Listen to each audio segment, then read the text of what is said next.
you know we got something to talk about this Sunday evening. So I know everybody's been safe. We're in the middle of a pandemic, but that's not going to stop us from our community and talking about our issues and bringing our resources together collectively so that we can move forward. So welcome to the block. Today we got kind of a split topic to discuss today. We're going to touch on the power of the black vote. We're going to touch on the power of the black vote. Everybody got to see what happened during this election when the African American community got together and went out and vote, and how powerful it was. So I want everybody to welcome all the hosts and everybody say something about, the black vote. Introduce yourself first, because we might got some new listeners this week. Well, what's up, All everybody? right. Ladies first. No, we gonna go ladies first. Go ahead, Nikki. Go ahead. All right. Thank you, Sante. So happy Sunday, everybody. My name is Nikki, co-host here on the block. Usually outnumbered, but never out talked. So I'm looking forward. Uh-oh. Shots fired. And it's just the Shots are introduction. fired Shots already. fired. Already. No, but it's always a good conversation, a good healthy conversation with my brothers here, and I'm looking forward to tonight's topics. One of them, again, the purpose is to engage and inform, but that second one that we're going to eventually evolve into, that one is to engage and get some feedback and some different perspectives around this thing we're calling marriage nowadays. So, okay, now I'll kick it over to you. I'm sorry, I'm sitting over setting up my block party. D, can you go ahead and jump in while I'm setting up the block? Our watch party. Hey, so I'm D Wins, host, one of the hosts of the block. I love to come down to the street light. Y'all know how we used to do it. Get under the corner and we talked about everything that happened in our community. It's the same platform tonight. So, and every Sunday at 6. We under the street light, we at the corner, we ain't bothering nobody, but we talking about how we can make a difference and change our neighborhood. So welcome to the block, y'all.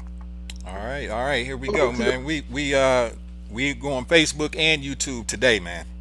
So I wanted to go ahead. That's what's up. So I wanted to That's announce what's that up. announce That's that right. to everybody, and We worldwide. that way we can go ahead and get some folks that's international tuning in if we like to have that. So yeah, go ahead, Kano. Kick it over to you, brother. Hey, D, Sante always getting fancy with us. Always getting fancy. That's right, little bro. Get us right over here. Right. Hey, everybody, welcome to the block. If you've already been a part of the block family, welcome back again for another edition, for another week.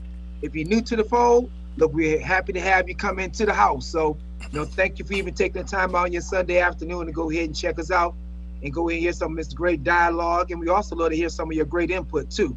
Y'all are the reason why the block is even what it is right now. So we look forward to getting into one hell of a spirited conversation that we have every weekend, every Sunday night, 6 o'clock. So come on in and join us and let's go ahead and get it. It's going to be a great one. Nikki put a pretty good topic on the table too. She brought something up that's I know it's sure to be. It's going to be fire. Can't wait to see the comments. Can't wait to see the comments and the feedback. I know. Fire in the hole on this one. Yes, so listen, everybody, do not forget. Look, we need you to go ahead and comment. Hey, if you feel the need to want to go ahead and come and say something, hey, leave it either on the watch party I got running right now on Sante's page or on my page, and or let us know you want to come in, because we not beyond bringing you into the studio. Oh, we got to go ahead and really hear.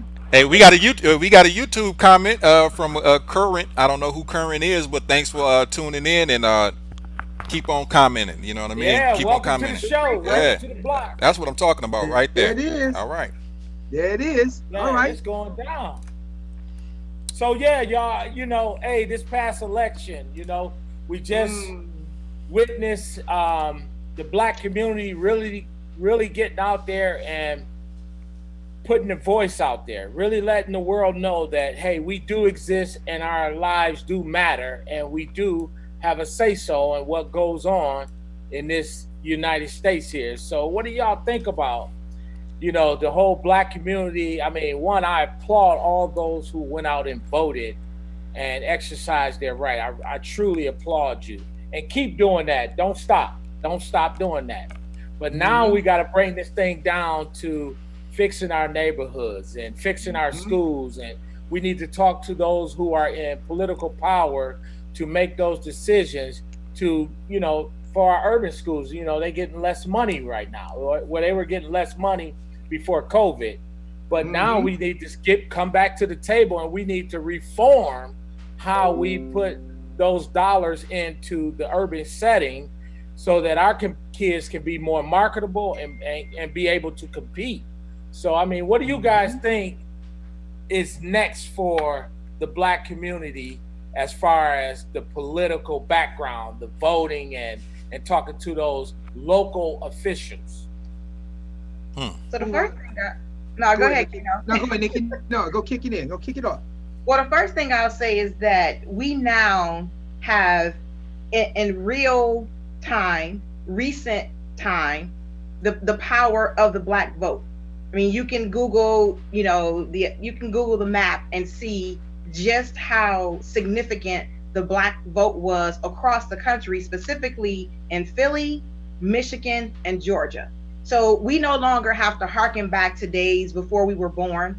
We no longer have to harken back to the voting right, the Civil Rights Voting Act of 64, 65.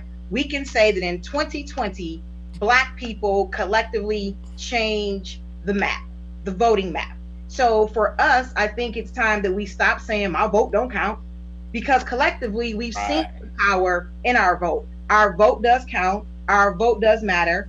And when we stick together, we are able to visually make that come to pass for people who have doubtful mindsets. So now that we know that we can do it, this is where we began to leverage the power locally.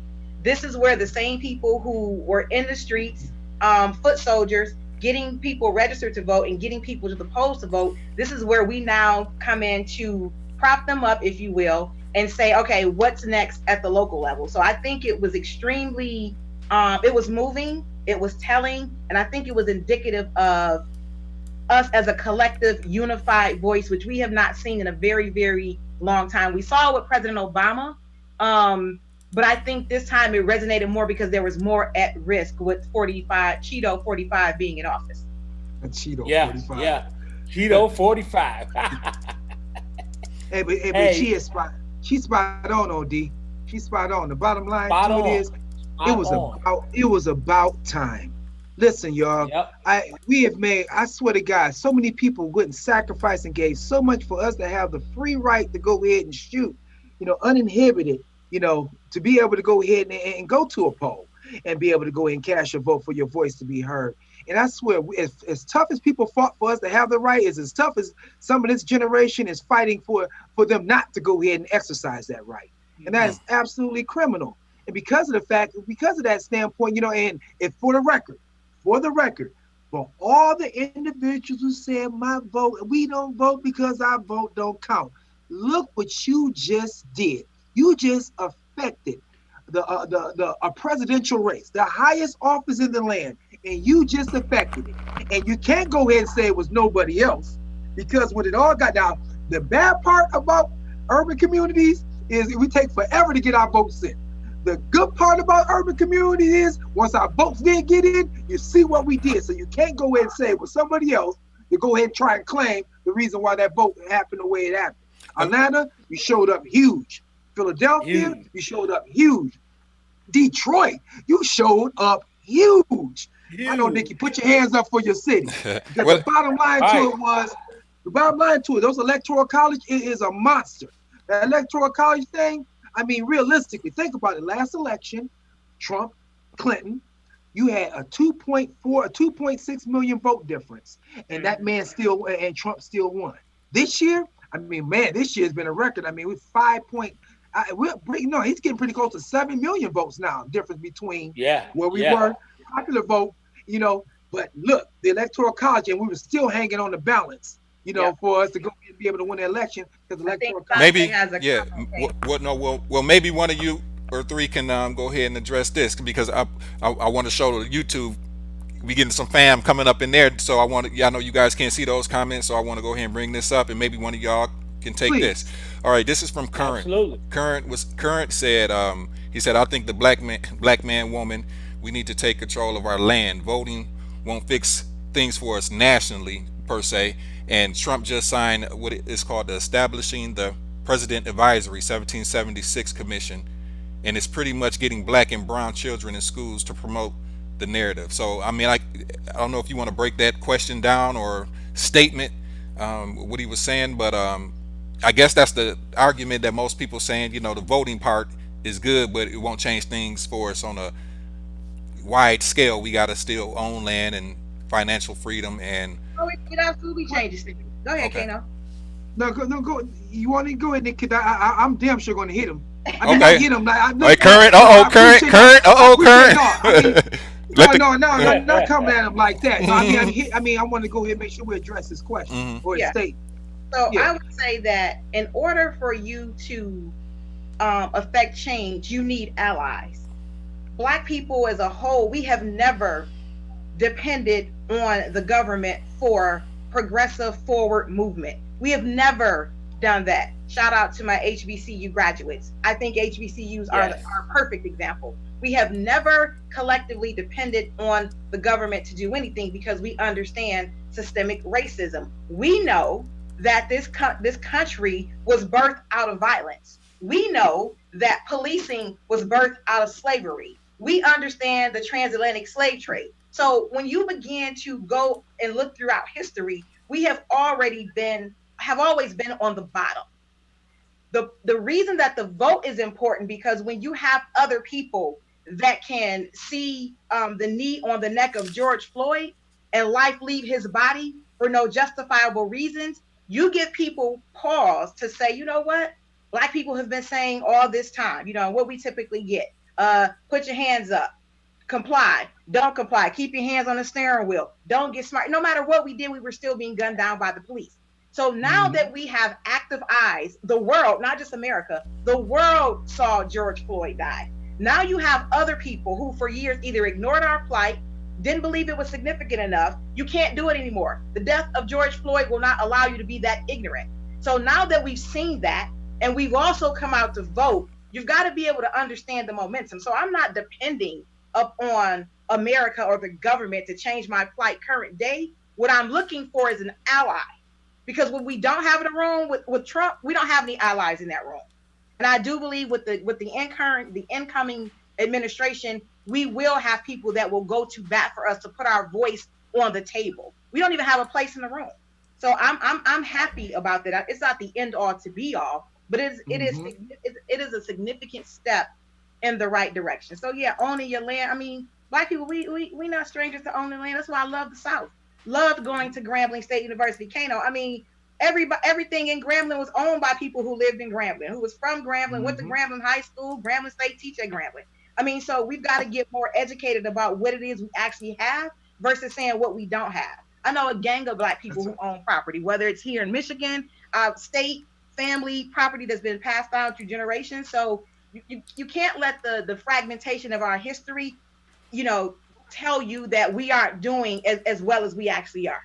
We could be doing better, but don't make it seem like, you know what I'm saying, we got to do better. There's significant strides we have made as Black people when it comes to land, money, access, all those things.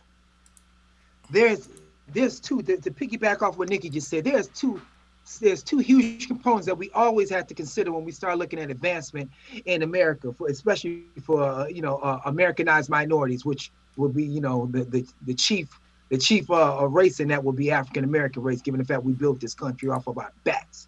The bottom line to it is this: voting, absolutely important. But before I get into the voting side and the reason why that's important, we got to always go ahead and reflect back to the social economic side of this dynamic. And even with Martin Luther King, through the whole battle that took place through the whole civil rights push, even he said, right shortly before he passed away, he said, even through all the battles and all the fights and struggles that we went through and everything we would have attained through this fight, I still feel like we failed because I never even thought to put a component in for a financial component so that our people can go ahead and find some way to be able to build off of. And, so to that brother's point who left that comment on YouTube, I mean, he speaks facts on that side of the spectrum. The problem that's really so frustrating is you go back to 1921, when you look at Black Wall Street. I mean, the fact you see what that looked like when African Americans came together, but that was one of the last times in this country that when we came from a fiscal position, that we all band together. And once we did do it, you see what came out of it. You had a smaller dynamic. Say it again, Nikki. What did they do to it? Oh yeah, but then of course they attacked it and they burnt it down. They one of the biggest. Yep, we had one of the biggest We had one of the biggest and bloodiest riots that we've ever had in the history of this country. Oh, yeah. The only one that rivals it is the Elaine massacre in Arkansas. The only one to come close to it. But the second side of it is, even when all that took place, our people band together to go and show you what economic freedom will look like if we all figure out a way or a means to come together, support each other, support ourselves, and make sure we build and bridge off of it. The closest thing, we had a little piece touching that up in Michigan with not Rosewood, I'm sorry, Idlewild. Yeah, a little bit of taste of that up in Idlewild. But the reality was that is a component that we never even through this whole struggle, we never even put anything in place to even show anybody how this would go here, how this needs to look, how to go ahead and build a plan. They built a plan for the civil rights push. I mean, think about it. Every protest that they did, it was rehearsed, it was calculated, and it was pinpoint precise. We never put a piece in there, and so I even applaud King for saying that. I mean, he felt like his life was coming to an end, but I think he really did believe he thought he had a little bit more time to try to rectify it, but it didn't work out for him. But as far as the vote is concerned, Nikki, you are spot on. Nikki, you got to go and hit that ballot box. The bottom line to it is you got to put people in these positions to go ahead. These are people that are writing policy, people that are creating policy. You got to have someone that looks like you or an ally to you to be able to go ahead and write something that's going to go ahead and reflect the outcome of you, and you meaning us, minorities, African Americans, Latinos, Asians, American Indians. I feel so sorry for American Indians. Hey, I mean, we about to go and celebrate Thanksgiving. It should know when American Indians be celebrating on Thanksgiving. Because the bottom line, we already know how that goes. Right. They pushed off their own land, but bottom line to it. So I respect what the brother was saying, and some of that is valid what he said, because it's some work we need to do. So it is. Back on what Tino said, we cannot forget when we attempt to do something and we do come together, we cannot ignore the significant plans put in place to disrupt that.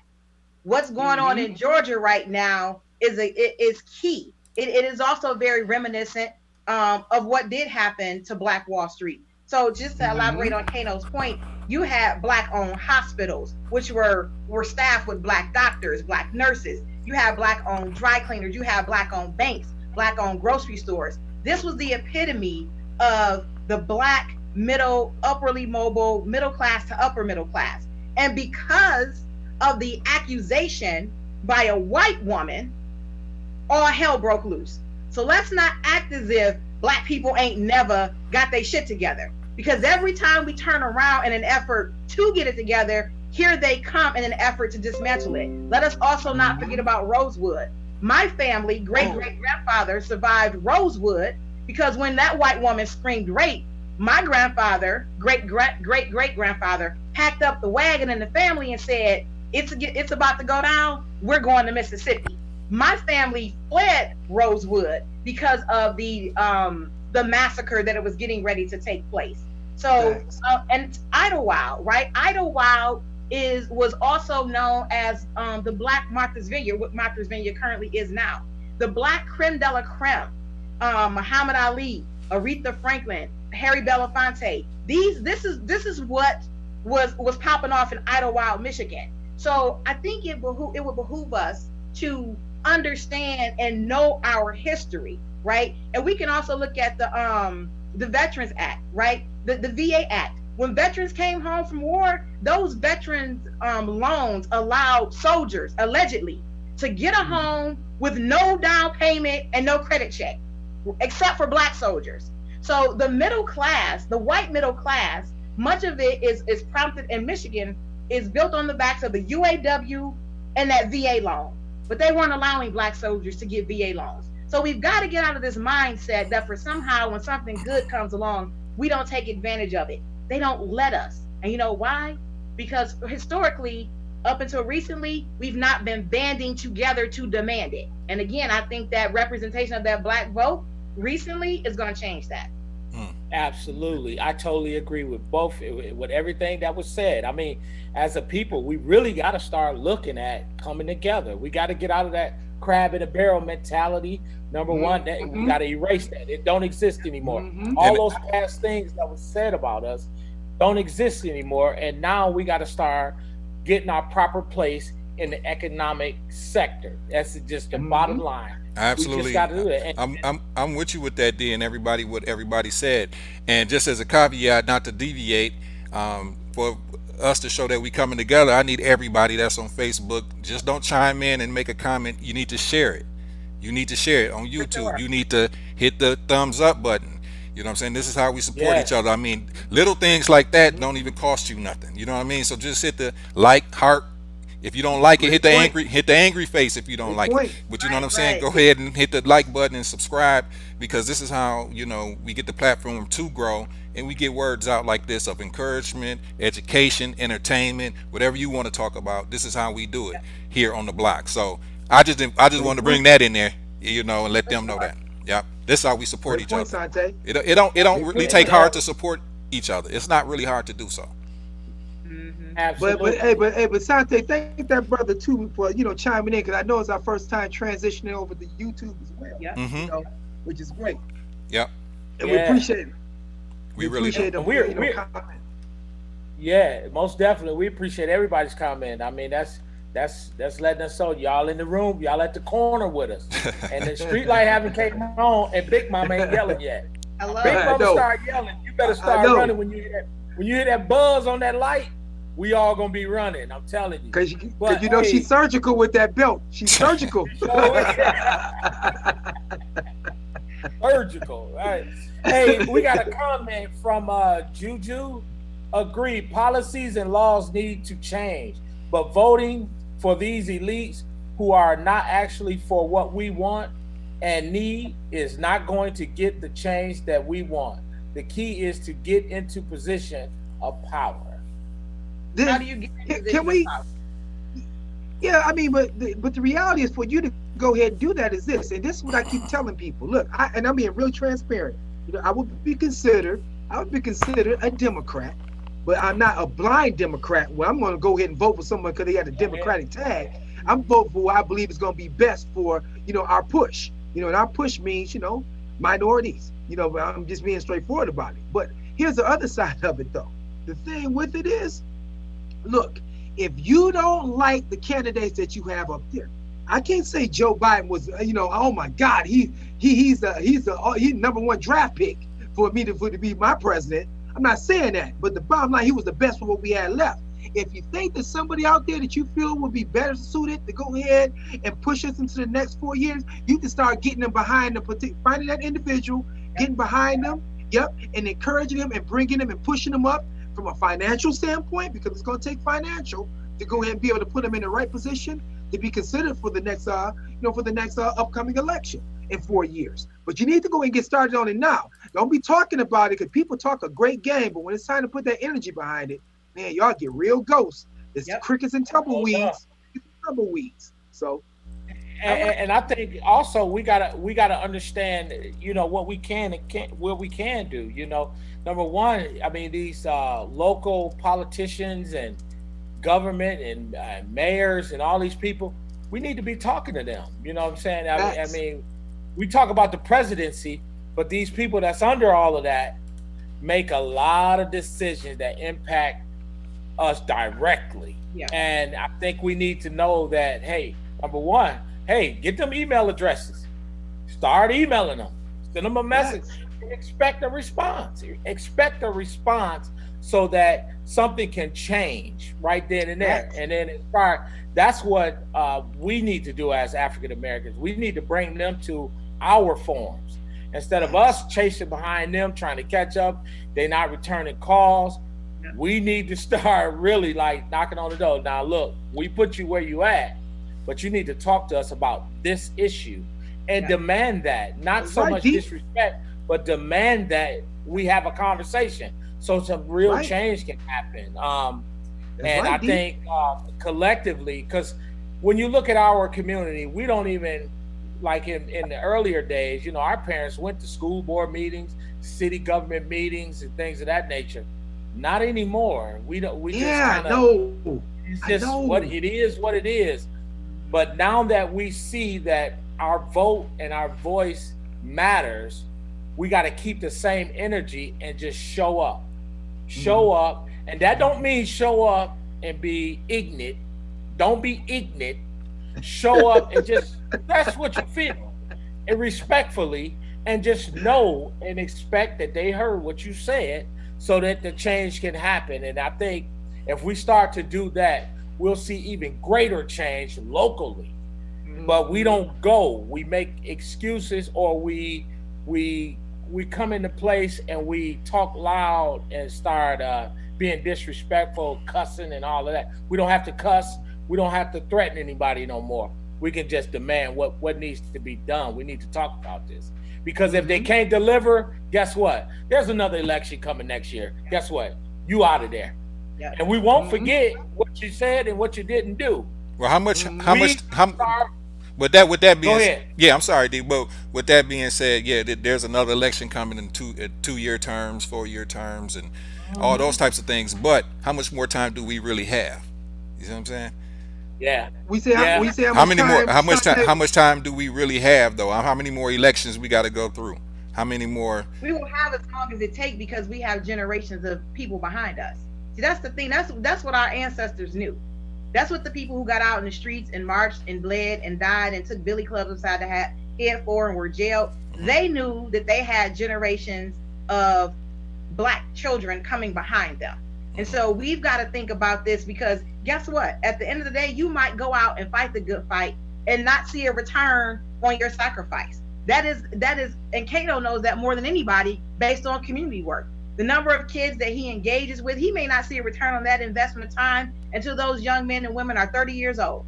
So we got to know that the return on the investment is not going to be immediate. We've got to know that. So we've also got to understand that until you have lobbyists, so we got to also know that the average senator is a millionaire, a multi-millionaire. These are not people who just decided they were going to make a difference and run for office. The Republican, the GOP candidate that's running for that Georgia Senate seat, her husband owns the stock exchange.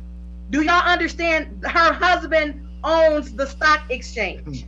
So you've got to understand that while we may be talking about the presidential election, if you don't have a $10 million check that you write into anybody's campaign, nobody's answering your call. So you've got to start at the local level because, again, you need an ally.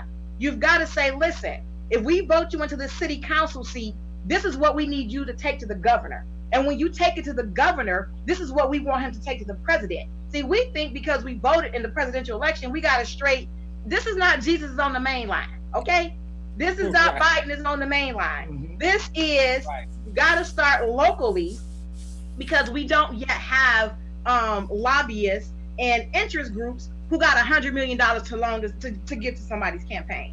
So you got to start locally, and then you work your way up from there. And then when you have that attention, and then when you're able to make decisions, that's where the power comes from. But we don't have that type of. Even if Jay-Z, Oprah, and Beyonce, and all the multimillionaires that we know got together, it still wouldn't be enough.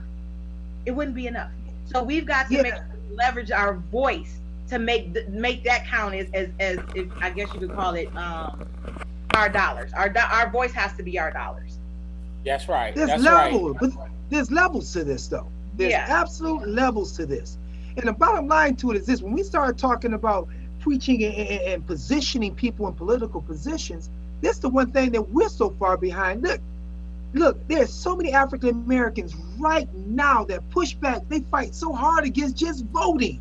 So if you're pushing back against voting, how in the world can we go in and put some of these people in a position to be able to make these power moves? Fiscal is one side of it, and absolutely, if you don't got finances behind it, I mean, no one, Nick, you made a great point. No one's trying to hear you. Bottom line to it is, they're looking for someone not to go and be talking about, oh my God, gimme, but you got to put something that's going to be so much more tangible behind that person, so we can go ahead and escalate them to the next phase or level. But that can only happen, and I do mean it can only happen. And we understand the power of number one, coming together, being unified and impactful, and not so scattered. We are so scattered, and so then they take it to the next level. If the next generation, I agree with D with you, and I agree with you, Nikki. The next generation is going to be the future of this whole thing.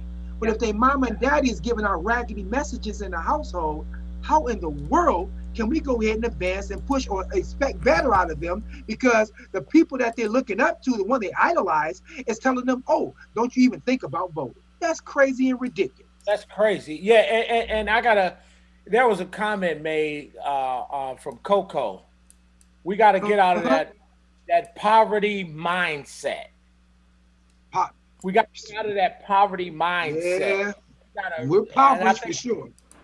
She is right on. We got to get out of that poverty mindset when it comes to our community. You know, a lot of us don't have a lot of money, but that don't mean we got to carry ourselves as if I can't go do this because I don't have that. We got to get out of that. We got to start moving, because you sitting still waiting on something, waiting. It ain't gonna happen. We gotta move. Just keep taking those small steps, and then things will definitely change.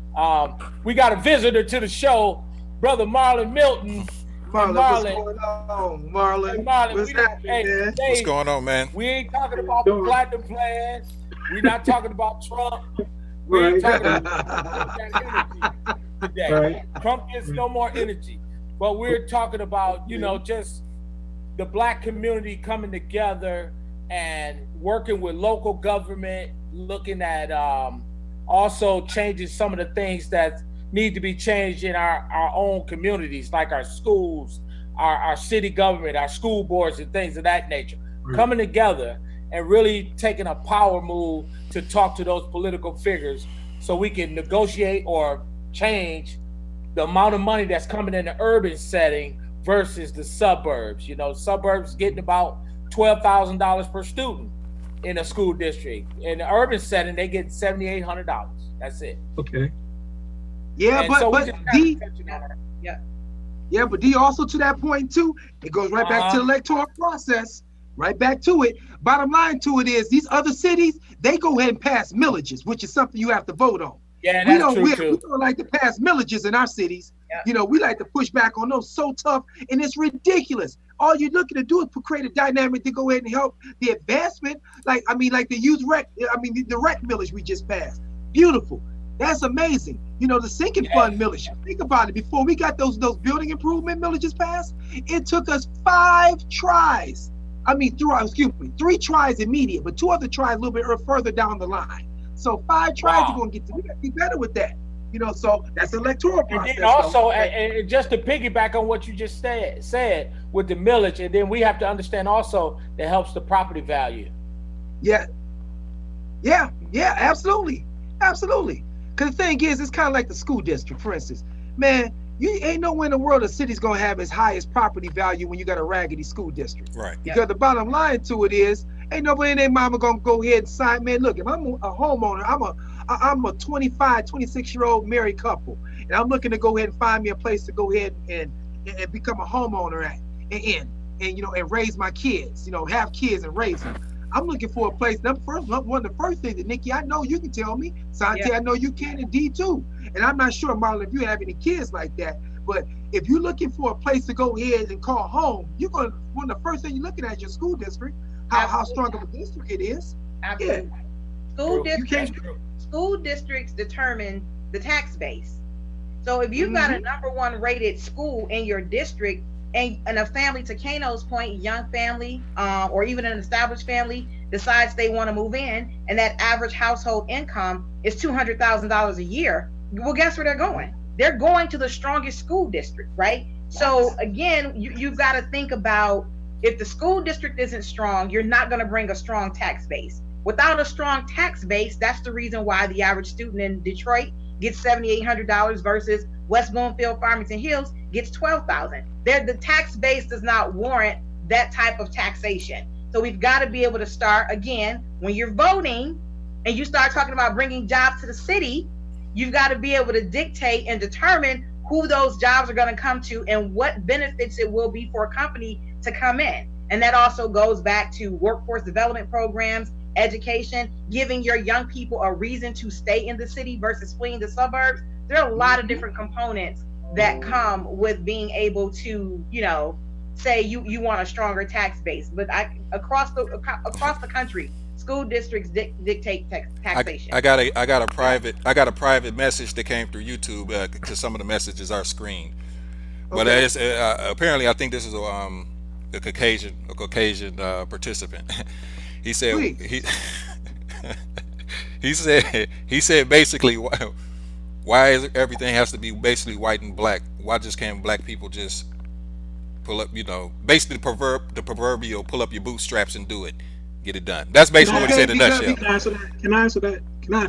You go and get him, Marlon, because I didn't approve the message. I didn't approve the message yet. But go ahead, Marlon. Here's why we as black people have to take a black and white approach, because we live in a systematic of racism.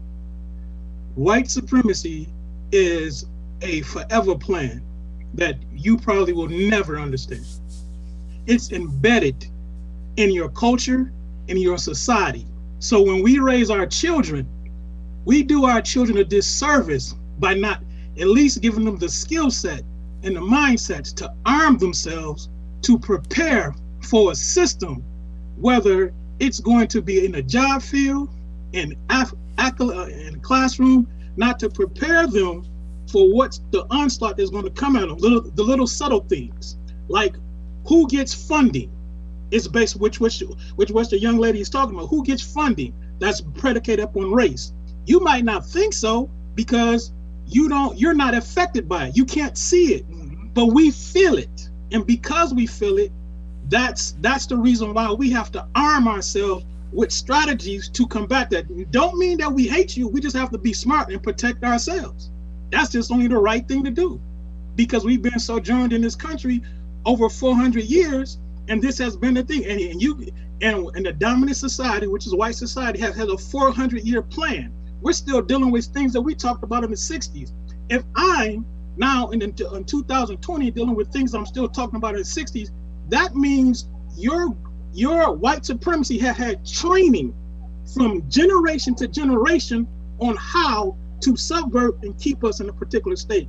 So when it comes to us, black and white is always on the table. Whether you're talking about religious, social, politics, whatever it is, it will always be on the table. Go ahead. You can go ahead. Go ahead, Kano. No, you go ahead. I'm trying to woo stop for a second. So, I'm sorry. What was the person's name, Sante?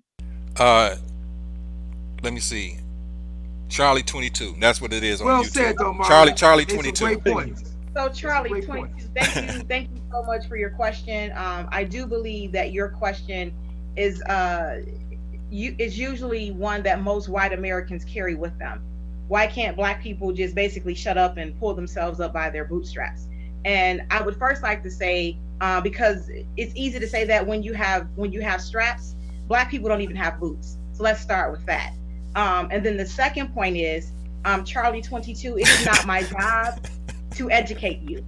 There's this wonderful system called Google, where you can Google if you care to, because what I have known about our white brethren is that they don't have the capacity nor the compassion to want to know why black people continue to beat the drum of social injustice.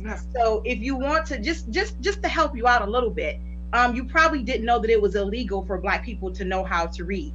This is the reason why they say if you want to hide anything from black people, put it in the book. Not that we don't want to read. It was illegal for us to know how to read. And if we were caught teaching each other how to read, we would be killed. Okay. So again, it was also illegal for black people to be married. And if you were caught unmarried, you could be hanged. But who was in the positions to marry us? All white judges. Okay. I don't know. Maybe you want to just take a look at the George Floyd video. Maybe you can Google Sandra Bland. Maybe you can Google Ahmaud Arbery. Maybe you can Google the Voting Act of 1964-65. Eric Gardner, Alton Sterling, Oscar Grant, Mike Brown, Malice. Let me just go hit it. Philandro Castile, Terrence Crutcher. Let's talk about, hold on, Walter Scott. No, my man, since you want to go and put it there, let's talk about this. This is all his story.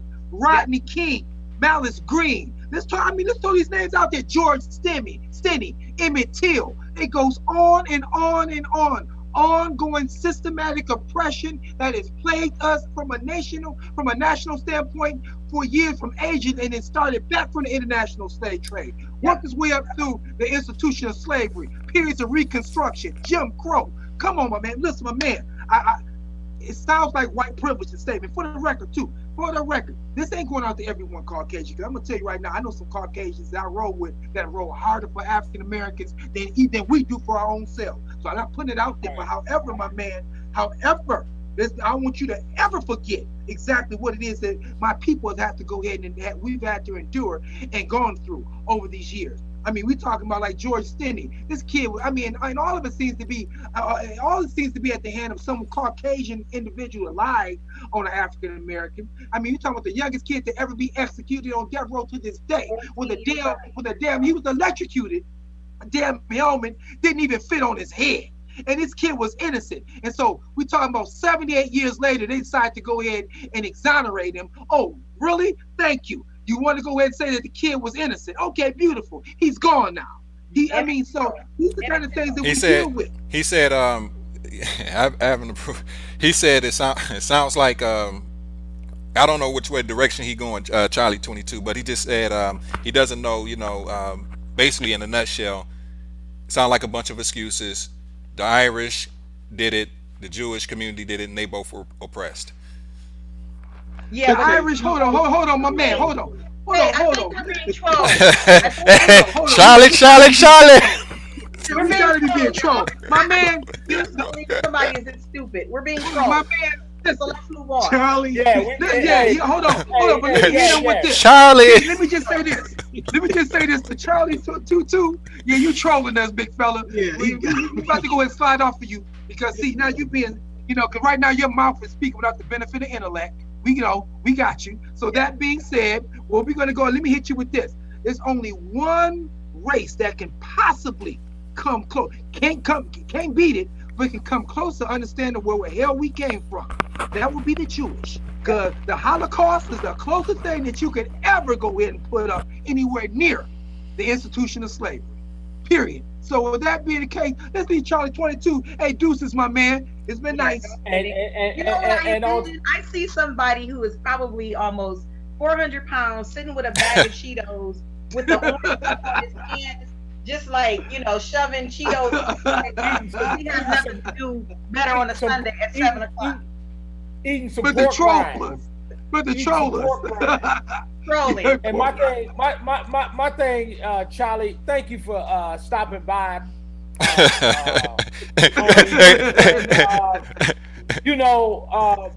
If I could paint your skin, then you would understand. Until then, you will never understand what this is. Because when Kano was naming all those names, let me see how many white names you named that was executed on live TV.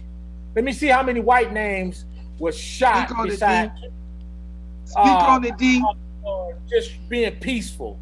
Let me see how many white men that were hung off of trees. Let me see how many white men got their tongue cut off when they was trying to read. Let me see how many got burnt up, Charlie. So when you say pull yourself up by your own bootstraps, I don't think you really want to deal with that. That might so listen, these key words is real. Get him, D. Hit him, D. Just talk to you. We're trying to talk to you peacefully and say, hey, move aside and give us our rightful place and stop with the little petty games, because we are a peaceful people, but nobody ever saw that lion get on the leash. And I'm not talking about a racial war or trying to get something started, but we're trying to talk about this the right way. But when you say, oh, pull yourself up by your own bootstrap. Bootstrap? Oh, man. We be a troll. He said we be a troll right now. That's what it is. Yeah. But we appreciate you, homie, though. We appreciate Well, let me give you with a black release.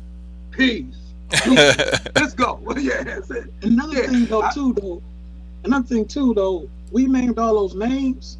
What he probably don't understand, those are individuals. We're not talking about system, like the system racism. When you're talking about things like redlining, when you're talking about things like Tuskegee experience, when you're talking about the Flint water crisis, those are that's right now.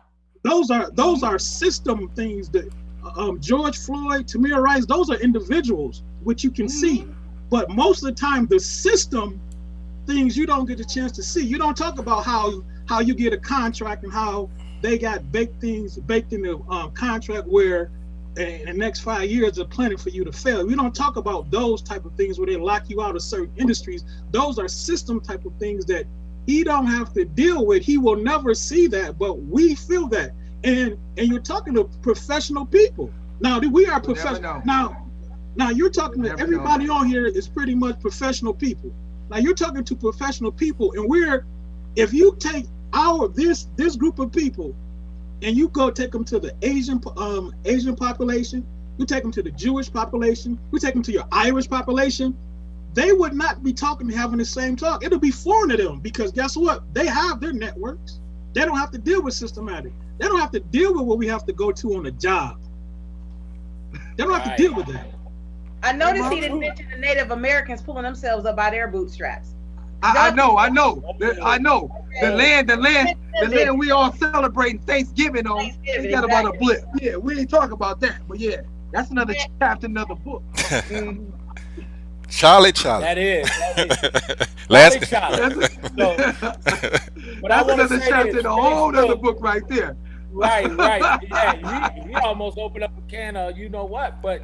I you know what? I appreciate the Discord also. I appreciate him though. Because you need that, you know. You need the reminder. You need the reminder. The vast majority of the country thinks like him. You need the reminder. That's why we needed him. Yeah. And I appreciate you though, partner, because you really got my juices flowing now. Now I'm hot. I'm good. Let's roll, baby. Let's get the topics rolling. And but see now when those comments like that come into the black community or to anybody, we woke now. We know what you're doing. Yeah. So you might as well bag that shit up and stop. Because we already know what your system is. We know what the Jim Crow letters read and all of that. We know all of that. But right now, we're going to keep discussing it to stop you before it get bad, before it get worse. Because we're going to make a move because we spend the dollar. We have the dollar in our pocket. We spend the most. So by us being woke, we can use our dollars how we want to. So pay attention to that. You can keep putting your systems in place, but guess what? We can start spending our money somewhere else. And then that'll change a whole lot. We buy your Nikes. We have successfully barbecued that boy. Yeah. We have successfully barbecued that man. He quiet. He quiet right now. He's sending messages that are private. That's why I'm not posting them wounds right now. So it's okay. Yeah, it's okay. Tell David Duke I said what's happening. Tell David Duke I said what's up. David Duke. I know you're right next to him. Remember when David Duke attempted to run for governor in Louisiana when we were there? Yeah. Nikki, do you remember David Duke? Do you remember David Duke came on campus and some of our ignorant asses sat up there and changed and supported him? The dude was he was the Grand Wizard of the Ku Klux Klan. This dude came, the Grand Wizard of the Ku Klux Klan. Nikki, am I lying? The Grand Wizard of the Ku Klux Klan. He was in Ruston. We had a Klan march in Ruston. Never forget it. 5 miles away from our university. And when it came time to vote, Grambling State and Southern University. That's what you got to understand for my students who might be away from home. You can still register to vote wherever you are. We had a voting drive on our campus, and I'll take this to the bank. I am all but certain the students at Grambling and Southern had a huge impact on that man not being elected, and because the margin wasn't that steep. Yeah, but you know what was scary though, Nikki? That dude came on campus and spoke, and there was brothers and sisters that sat up and talked about, he's he's not a bad guy. I think he'll really help us. That shit right there. Now, now the majority of us, rallied together on that. But still, the fact of the matter, you would have anybody to go in and come. This dude's the Grand Wizard of what was the movie they just had? I believe it was Spike Lee's movie where Denzel Washington's son. You talking about with Denzel's son? Yeah. Yep. What was the name of the movie? Black Klansman. Black Klansman. Yeah, Black Klansman. Yep. And he played that role too. He acted his butt off in that role, didn't he? Yeah, but the bottom line to it was that was David Duke. For all of you who don't know David Duke, that was David Duke. And he was playing the whole time. John David Washington. We got to start giving that brother his right pops. Morehouse grad. He showed, dude. John David. He played his tail off on that. But I mean, his father, when his father retired, he gonna take the place. His brother is a good actor. But you know what's really amazing about it though? That brother, he wanted to go ahead and make a way. He wouldn't tell anybody who his father was the whole time he was trying to go and find. Exactly, and I never knew that. Never knew that was. I love it. Mm-hmm. How I found out about him was at Morehouse when we was doing our college tour. He was walking with us. Wow. I didn't know. That's what's up. He was the running back. He was the running back.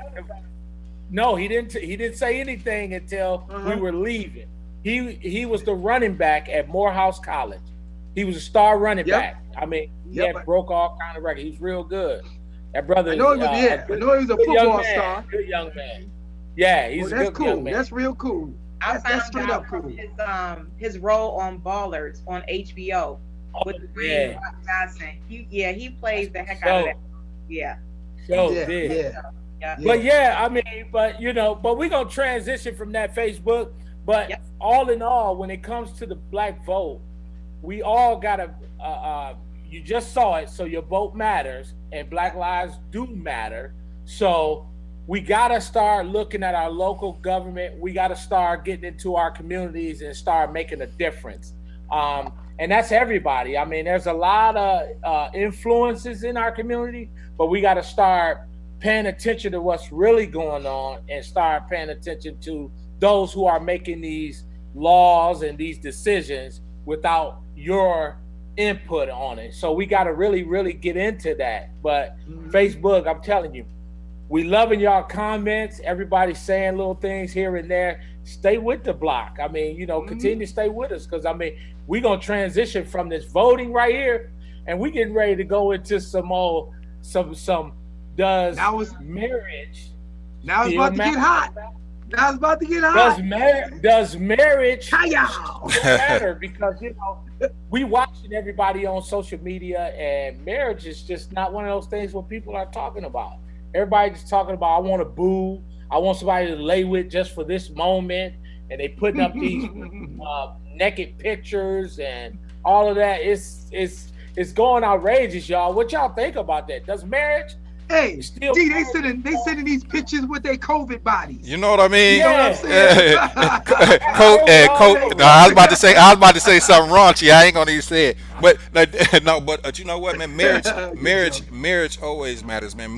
Marriage is the cornerstone of a neighborhood, a city, a state, a country, a nation. You know what I mean? Marriage is a foundational, institutional thing that always matter. It always will matter. But I guess the importance of it, just for the people that's coming up or the people that just don't, they just don't see it that way anymore. I mean, but it's always going to matter. But when you have the breakdown of the family, the structure the way it's supposed to be. You got a breakdown of the whole dynamic of the whole your whole neighborhood. I mean, look at the neighborhoods that like impoverished neighborhoods and the inner cities and stuff like that. You don't really see couples or married stability for years and years. I mean, y'all go ahead and shed light on that point. But that's how I feel about it. It always matters. When the head is damaged, the body will fail. I'm telling you. You made a great point. Look, the bottom line to it is, I think no, go ahead. I'll let y'all. I've been talking a lot tonight, so go ahead. Hey, y'all want to jump in? Hey, what D, you how think, long Mark? you been married? D, how long you been married? How long? Yeah, 21 years, brother. 21 years. And And 1 year. and let me tell you something. He'll never leave her. You know why? Because if he do, I will track him down and remind him for life. Oh no, Marlon. You don't gotta worry about that. Nakia would choke his ass out. Oh, You know it. She would choke his ass out. You know there would be nothing of him left. She put that hat, that hat. Hey, you see Derek? There be some hat and glasses left. That'd be all it. You know what? She would choke him out. Go ahead, Marlon. I'm sorry. I didn't mean to interrupt you, Marlon. You know why they're so beautiful? Because them two are so beautiful to me because they have been together since high school. High school. Because he wanted to cause no. I remember when we were playing them, and she was like, who is your you got a boyfriend from over there? Like it was. We've been flying that flag. Hold on. Did the chief? Did the chief on the phone? No. Follow on the play. Follow on the play. No. Right. Yeah. They've been together since high school. So their relationship to me is very special because it's so rare. You know, it's so rare, and it's so rare in our community.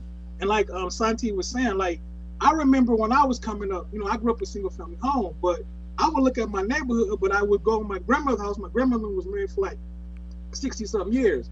But you could see families like we had the next door neighbor down the block.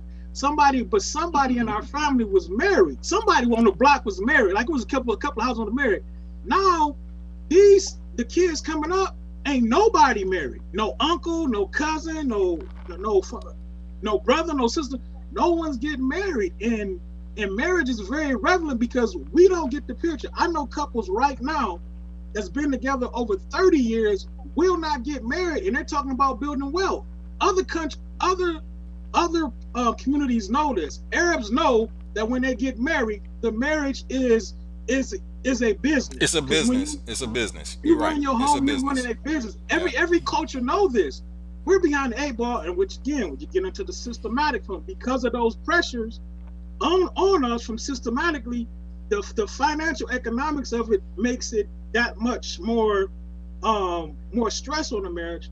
And also on top of that, you coming from 2 different types of home where the guy wasn't brought up in a home with a father, so he don't know how to relate to his wife. He got to learn on the fly. The lady, she wasn't brought up in a home with a father, so she didn't see how her mother related to a man that she was with every day. So that dynamic take place. My thing is to how to make a marriage survive. You need God. Period. And you know what? Marriage, in my opinion, marriage is this, man. Like you said, it's a business. But on top of that, marriage has nothing. I mean, sex is important. That's levels like perks. But you got to think about those vows, better or worse, sickness and health. It might be something that happened to your spouse. She can't or he can't have sex. You know what I mean? Then what you gonna do? You gonna divorce because of that? Or I mean, you can't. We when we take these vows, we really have to understand what we're. That's like me giving my word to you, D, Nikki, Kano. You know what I mean? Your word is everything. You know what I mean? So if you making a covenant with a person, you gotta. It's just the integrity of that person. Are you going when things are going good? You're just gonna stick around, or when things turn bad, you got to go through the bad and the good. So it ain't about sex. It ain't really about. It's not about sex. It's not about how you feel because you ain't gonna like them. Your spouse, you ain't gonna like your spouse sometimes. You might not like them for a whole year or 2, but you'll come back around. You know what I'm saying? I mean, but you got to be willing to go through it, man. You know what I mean? And like you said, it's a business at the end of the day, and you're trying to build a family. You're trying to build some stability, and you know that's my take. That's a little bit of my take on that. Go ahead, bro. But that's what's missing. That's what's missing too, though, Sante. It truly is the fact that that formula that our parents and our grandparents and our great grandparents had when it came to marriage, it worked. It did. That stick-to-itness, that value within each other, and the ability to go ahead and not hold. I promise you, man, people be ready to go ahead and fold up their marriages if they get a hangnail. Oh my God, you broke my nail. Okay, I want a divorce. That's a problem because all that's doing is promoting broken families. And D, someone like yourself, unfortunately, man, it's like you and the kid are like damn unicorns nowadays. Right. The word marriage, I mean, people use it. It's like it's like a fad, something to do for the moment. I mean, and I know plenty of people, and I'm talking about quite a few people. I know people that are going on 3, 4, and 5 marriages, right? I don't know, excuse me, I know one person going on that's going on his 5th marriage. But I know people, quite a few people going on their 3rd marriage and their 4th marriage. I mean, because this is what it is to them. It's like it's a game, it's a toy. You know, it was fun to play with when I first got it, you know, but you know, and let's be practical about this. Look, Nikki, thing to it is, whenever you start dating somebody and y'all building, you know, that honeymoon phase, it is amazing when you start off. I mean, it feels so good, everything, you know, but eventually you're human. It's going to wear thin. It's impossible for you to think you can keep that same feeling 15, 20, 25 years down the line. But does that mean you're supposed to fold up the tent because my heart don't flutter like that no more? That sounds crazy to me. And that's how people are looking at this whole marriage thing. And one thing my father told me, and I never forget this, I was asking him, you know, about different phases of his marriage, you know, how, you know, they made it 43 years and the only thing broke them up was death.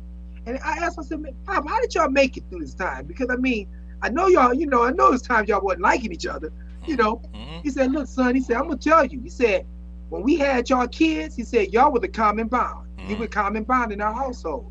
He said, you know, we were together parenting. I mean, we loved each other, but y'all gave us something to talk about and focus on. But when you left, we had to reinvent ourselves all over again. We had to go and find ourselves, our relationship again. And I'm like, damn. I mean, could you imagine that 20, 21 years down the line, you got to go ahead and recreate yourself all over again? The definition of your relationship or the power in your relationship again, that's powerful. But they did it. And then we know a lot of people did it. And Sante, you're right. Unfortunately, a lot of these neighborhoods where families are falling apart, I mean, where, you know, you see a lack of stability in these urban city dynamics because you got single family households, single parent households. A lot of these individuals, women and men, have never even been married. They're not even trying to get married because they think pimping is what's up. You know what? You know what? And I'm gonna shut up and let D go ahead and Nikki say whatever that she wants to say. But you know what a two, but you know what a 2-family household does, man. In my opinion, it allows that spouse or that man, that woman, either one, to be adventurous or to be able to go ahead and take chances on maybe a business opportunity. A lot of times when you by yourself and you have kids, you're more guarded, or it's more of a risk. You know what I'm saying? Because you got everything counts and you're doing it yourself. You know what I mean? But when you have another person that really understands you and y'all got that common bond and understand that business savvy, or she or he may not even understand what you're trying to do extracurricular, but if you have somebody that supports you, what that does is afford you the opportunity and to maybe go out on a limb because you know somebody has your back that's right next to you. You know, you don't have to go looking for support. You got it. You know what I mean? So I think that's a real important thing, and that can create wealth not just only for the family but the community for generations. So, but you know what? The bottom line to it, I mean, but that sounds like the formula for some lonely. I'm gonna say some lonely shit for you to go ahead and think that, you know, marriage. But eventually we all gonna get old and crinkled up and decrepit. Yeah. I mean, don't we want somebody to get old and crinkled up and decrepit with us too? I mean, you know, that would be preferable. You know, but the bottom line, I'm not saying it has to be most definitely, you know, life is over if you don't do it. But man, I got another question. Now, this is a good one here. Say you married 30, 40 years, however long ago. Somebody passed. Do you want your spouse to get another person? I want my spouse. If I pass away? Yeah. If I pass away, so oh man, look, I want my woman, I want my queen to be happy, man. I do. I mean, I'm gone, you know. Now, if I was on this earth, you know, I might have psychological discomfort with that. You know how we men. Yeah, we get to think about how this other man how is he grabbing my woman? How is he squeezing her? How is he doing some other things to her? You know, is it better than me? Yeah, you know, we men, our minds go ahead and run off into the stratosphere with it. But man, if I'm gone, man, I want my queen to be, I want her to be happy, you know. And you know, the thing is, because I think that's an extension of love to me. Yeah. And go ahead, Nikki. Oh, so I wanted to purposely be quiet so that I could hear what all the men had to say. And And I agree with everything that you all have said. What I would add to that, to Kano's point, when he said it worked for our parents and our grandparents and our great grandparents, what our grandparents and great grandparents and parents were able to do, I don't think they had the goal of mimicking the majority in society. Meaning, I know you. Our type of love is different because it's birthed out of something different. So while I understand that Chaldean people approach their marriages like businesses, Chaldean people have thousands of years arranged of marriages, history, arranged marriages, but they also have thousands of years of having this thing in practice, and practice makes improvement. Our culture is literally 400 years old. And not only is the culture only 400 years old, it's not without its burdens and its violence and its inaptitude and not knowing how to do what. So guess what? We're still learning. We are literally still learning how to love. So with that, I don't think our parents or grandparents had the desire to mimic what was going on in the households of other people. There is not one case, not one recorded case of physical abuse from a black man to a black woman the entire period, right up until I was listening to Nikki Giovanni the other day. Not one recorded case of domestic violence up until like the 1940s and 50s. And she subscribes to the notion that this is when we begin as a people to look outward instead of inward and mimic the societal norms that were going on. So when you talk about what it is that we need to love each other, we first must remember that our love is different. It's different because it was birthed out of something that not too many other cultures had to deal with. Yes, Jewish people, again, the Holocaust, but they were already cemented in their faith and their foundation and who they were. So when that traumatic experience happened, they had something to revert back to. We don't understand. I don't think we get the gist of just how new everything. Money is new to us, for God's sake. Money is new. Being middle class is new. So when you take all of those things and you say you're now going to add this huge component of marriage to it, I don't think the average person is honestly equipped to know what that looks like in the face of current day. And I also don't believe that. I come from a dual household parents. My mother and father were married 30 years before he passed away. But my father was not a great provider. He kept my mother on pins and needles because of his inconsistency on keeping a job. Not that he wasn't able, but he had some things he wanted to discover for himself as a man. He had this hang up of not wanting to work for corporate America. But if you barely graduated from high school and my mother was the one to teach you how to read, you got limited options. And I'm being this transparent because I do believe that Black people are capable of love. I do believe in hashtag Black love and loving each other without conditions. But you can only do that when you make a conscious decision. Being in love is not a reason to marry somebody, right? People ask me all the time, you think a man could be in love with two women? Yeah, but he can only commit to one. So pick one and knock yourself out. There are just things that need to be put in place for us specifically because it's different for us. It's not an excuse. It's just different. You know, I love brothers. You know, I would never marry outside of my race. I love Black men, period, Pooh, period, okay? Let's not ever get that twisted. But I also know that there are some traumas and some triggers that come with the Black man. So as a Black woman who desires to be married, I'm in that mode right now where I'm checking myself, where I am learning that, Nick, you can be everything great, but some of that shit you got to leave at the door when you walk in, right? Some of those things you have to absolutely drop off at the front door. This man needs his ego stroked, okay? Period. It is what it is. This man needs to be cultivated. This man needs to be loved on. Every now and then, you know. You know what I'm saying? This man needs you in a different capacity than what your girls need you or your family needs you. So I am learning, I promise y'all, current day, to how to do that. When to talk, when to just know he kind of needs, you know, his space. When, even if he's away from me, that it's not this, you know, jumping off the cliff with all these wild ass accusations. So again, you know, I'm learning. That's a good point, Nikki. Yeah, what you just said, Nikki, D, what you just said though, there are a lot of women that refuse to go ahead and open themselves up to go ahead and take that type of a lesson and carry it over into their relationship or even potential upcoming or future relationship. And that's where we have some of the problems. Me. Yeah. I'm just saying. Who would be proud? Keep. Key. Yeah, I know. Key, yeah.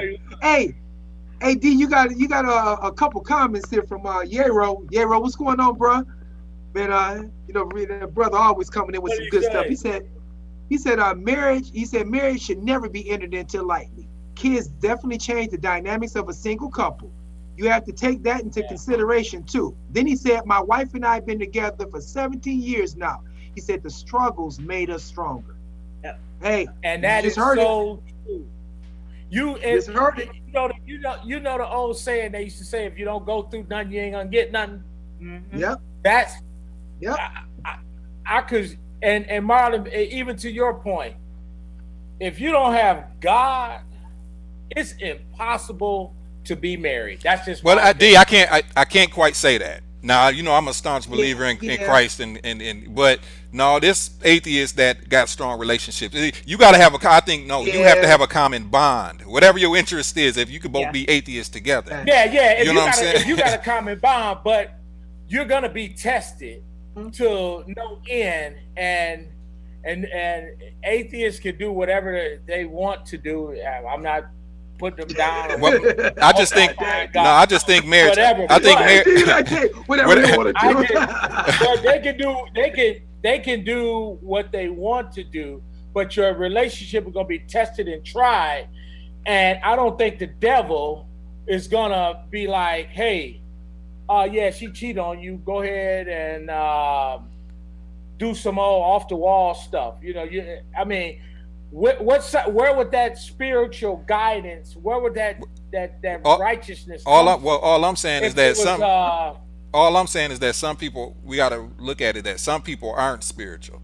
You know what I'm saying? I mean, it just comes down to the fact that they know how to be committed. You know what I mean? Exactly. I know a couple. I know a couple been married 52 years, and they both. I mean, they don't subscribe to Jesus Christ. They don't. But I promise you, they got one of the greatest relationships I've ever seen. Right. I mean, and they probably, like you said, they got a common bond. But I know, in my spirit, as far as I'm concerned, absolutely. As far as I'm concerned, you gotta have it. It's like this: when you was 5 years old and your daddy bought you a bike, didn't nobody teach you how to ride it. You looked at it, you wanted it. You was like, man, that bike cold. That's a mongoose.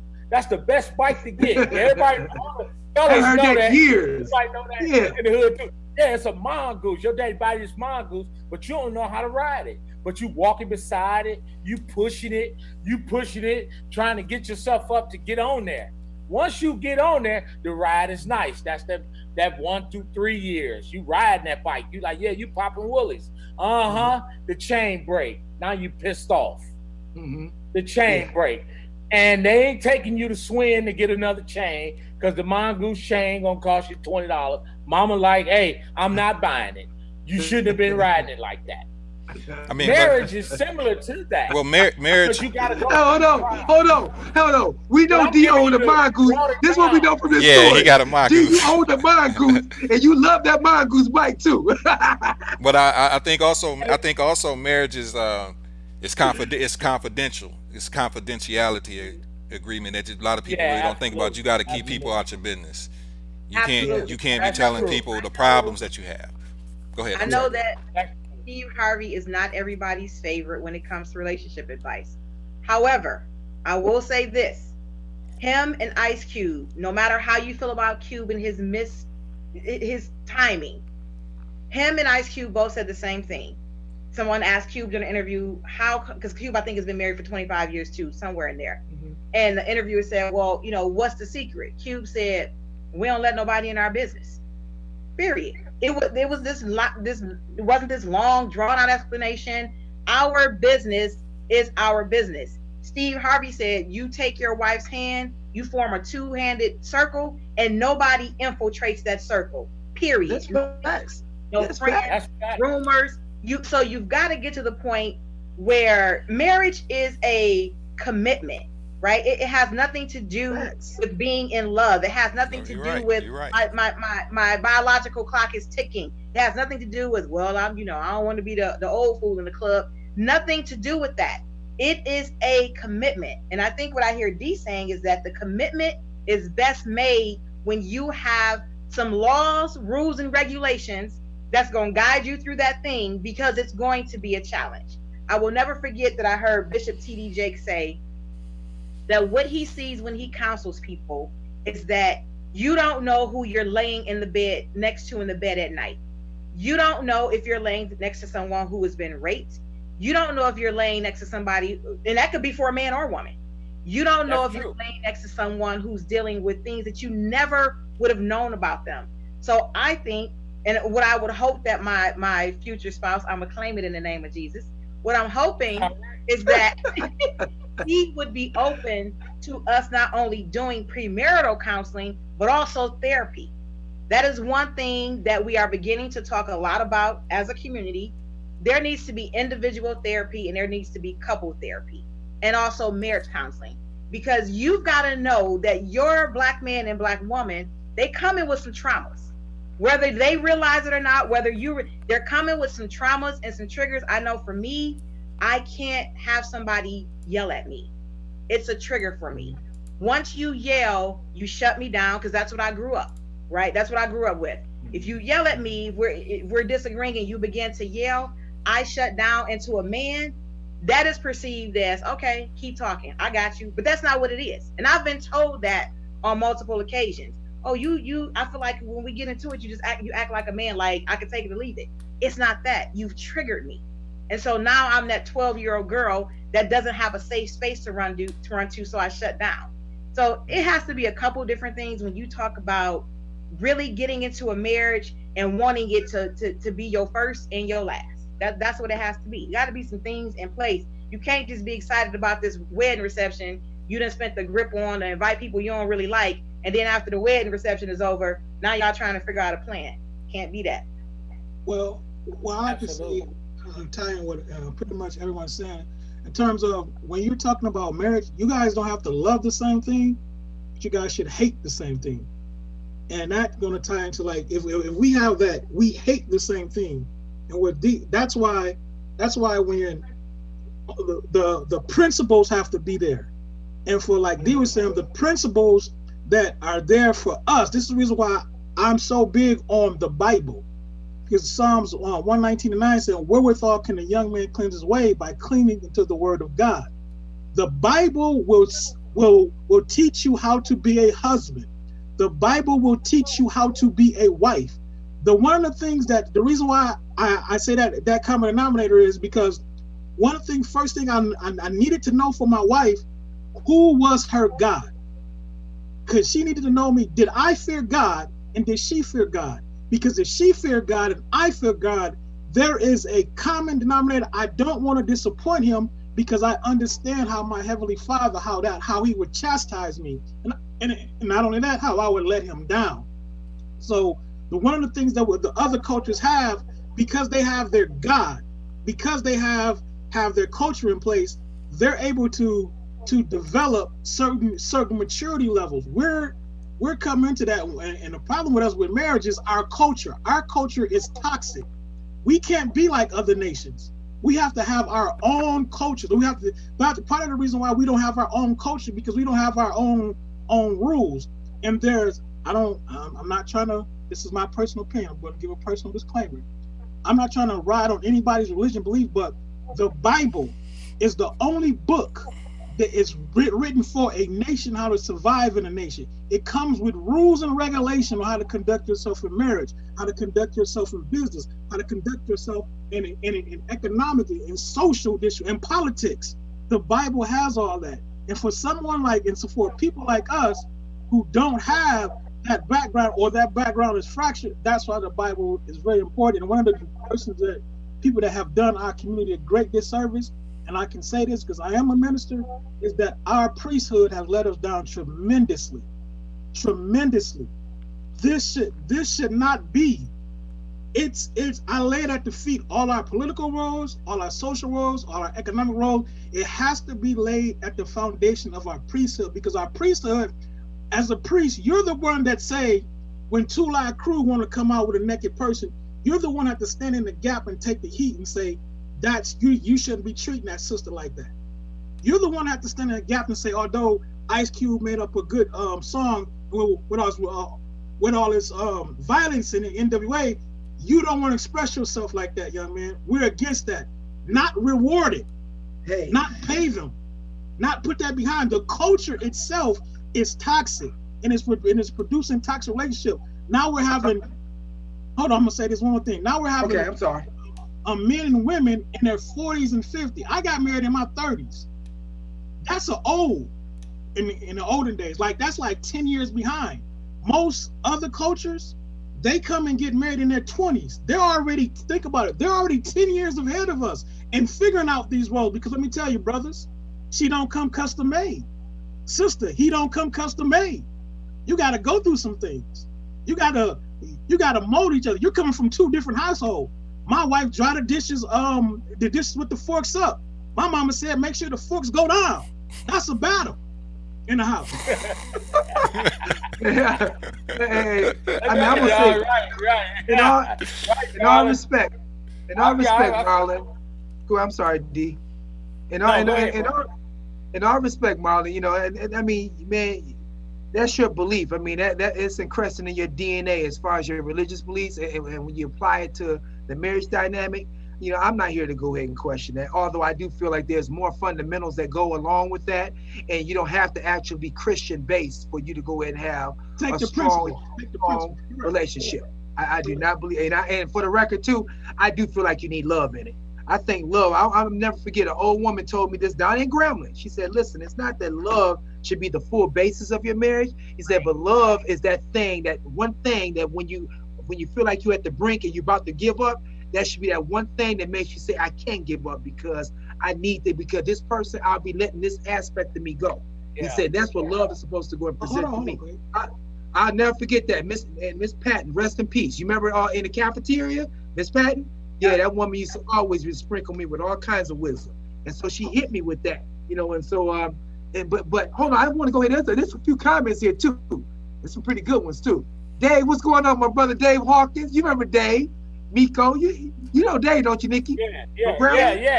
Dave. Dave, what's up? Hey, give me a note. Yeah.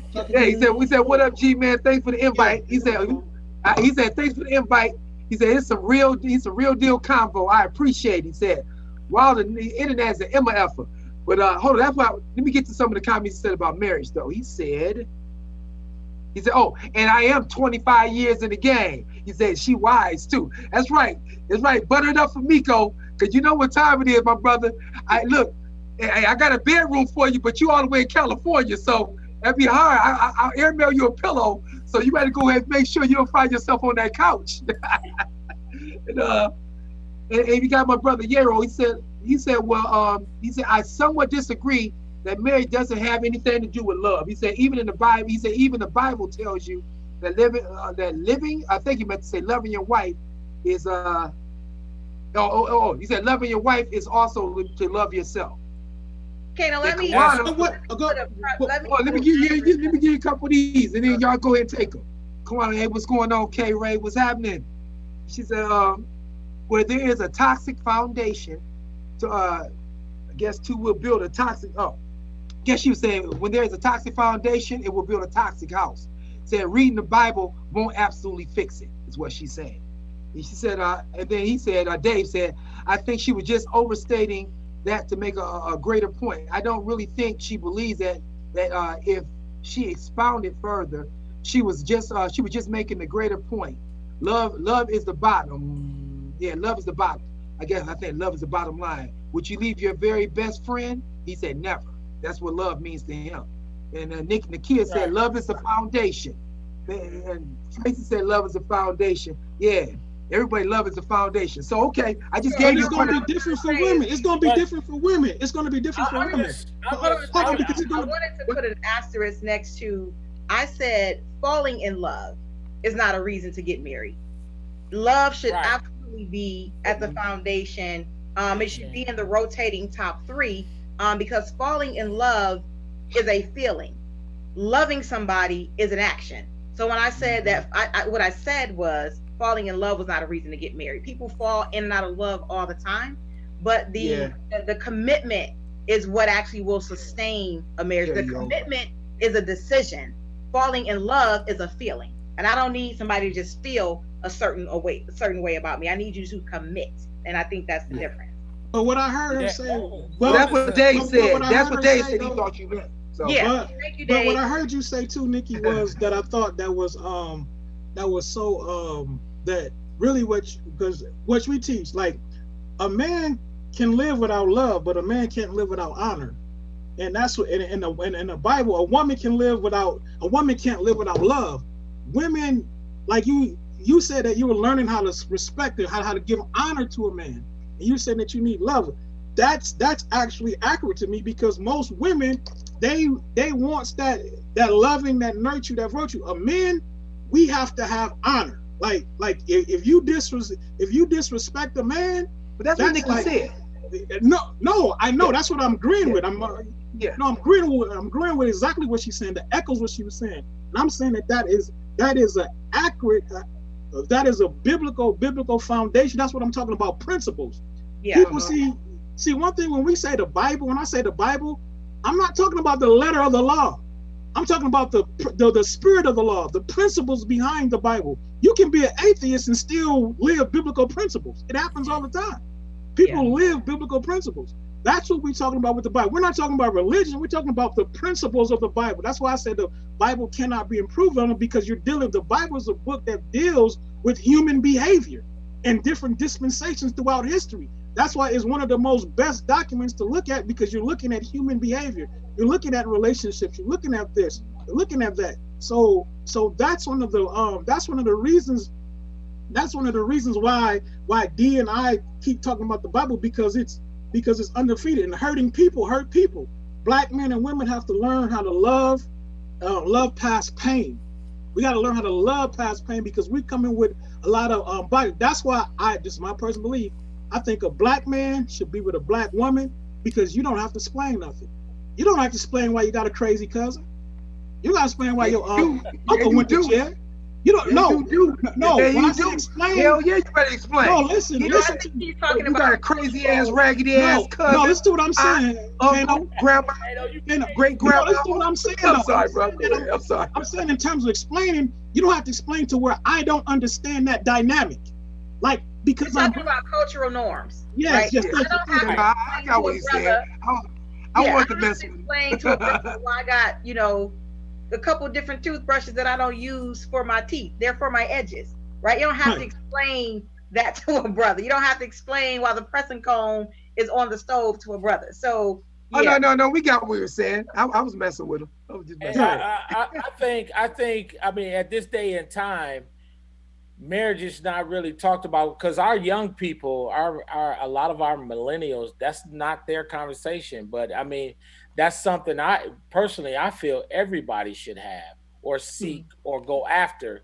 And when Marlon says the Bible, basic instructions before leaving earth, you got to have it. You got to have it. And then the word love, where was the word love derived from? Where did it come from? Where did the word love come from? Those kids don't see it anymore, because, man, they don't see a couple like this. They don't have it. So, yeah, they don't see it.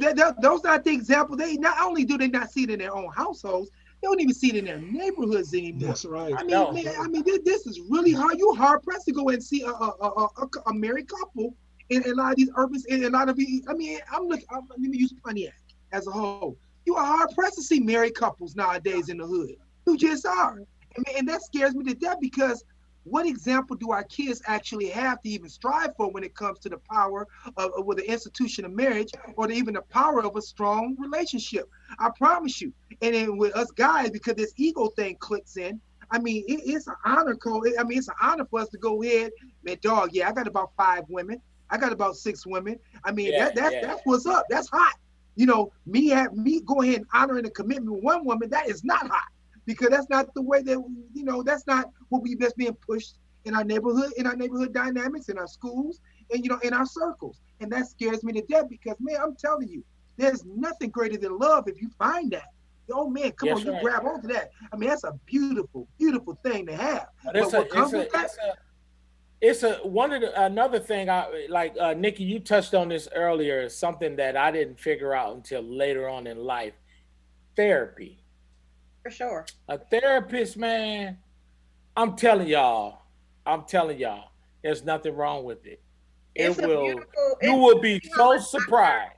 We've got a doctor for or someone who services us in many capacities except for our mental. You've got a barber, you've got a dentist, you've got a primary care physician, you've got a mechanic who is helping you work on your mental stability. And I think for us, for a long time, mental health was associated with someone being, for lack of a better term, crazy, right? And Yeah. what we love to say, oh, black people don't do that. We not serial killers, we not this, we not that. When the truth of the matter is, all of those things have been prevalent in our community, just not as prevalent as they are in other communities. So we've got to remove the stigma that there's something wrong with going and talking to someone. And I wanted to piggyback on a point that Right. Kano made about, you know, Nick, you gotta have a good therapist though, Nikki. yeah, for sure. Oh, Dave, hold on. I just said that D said it too. Dave, that's right. That's right, my brother. Great mind think alike. Go ahead. Sure, Yeah, he for said it sure. too.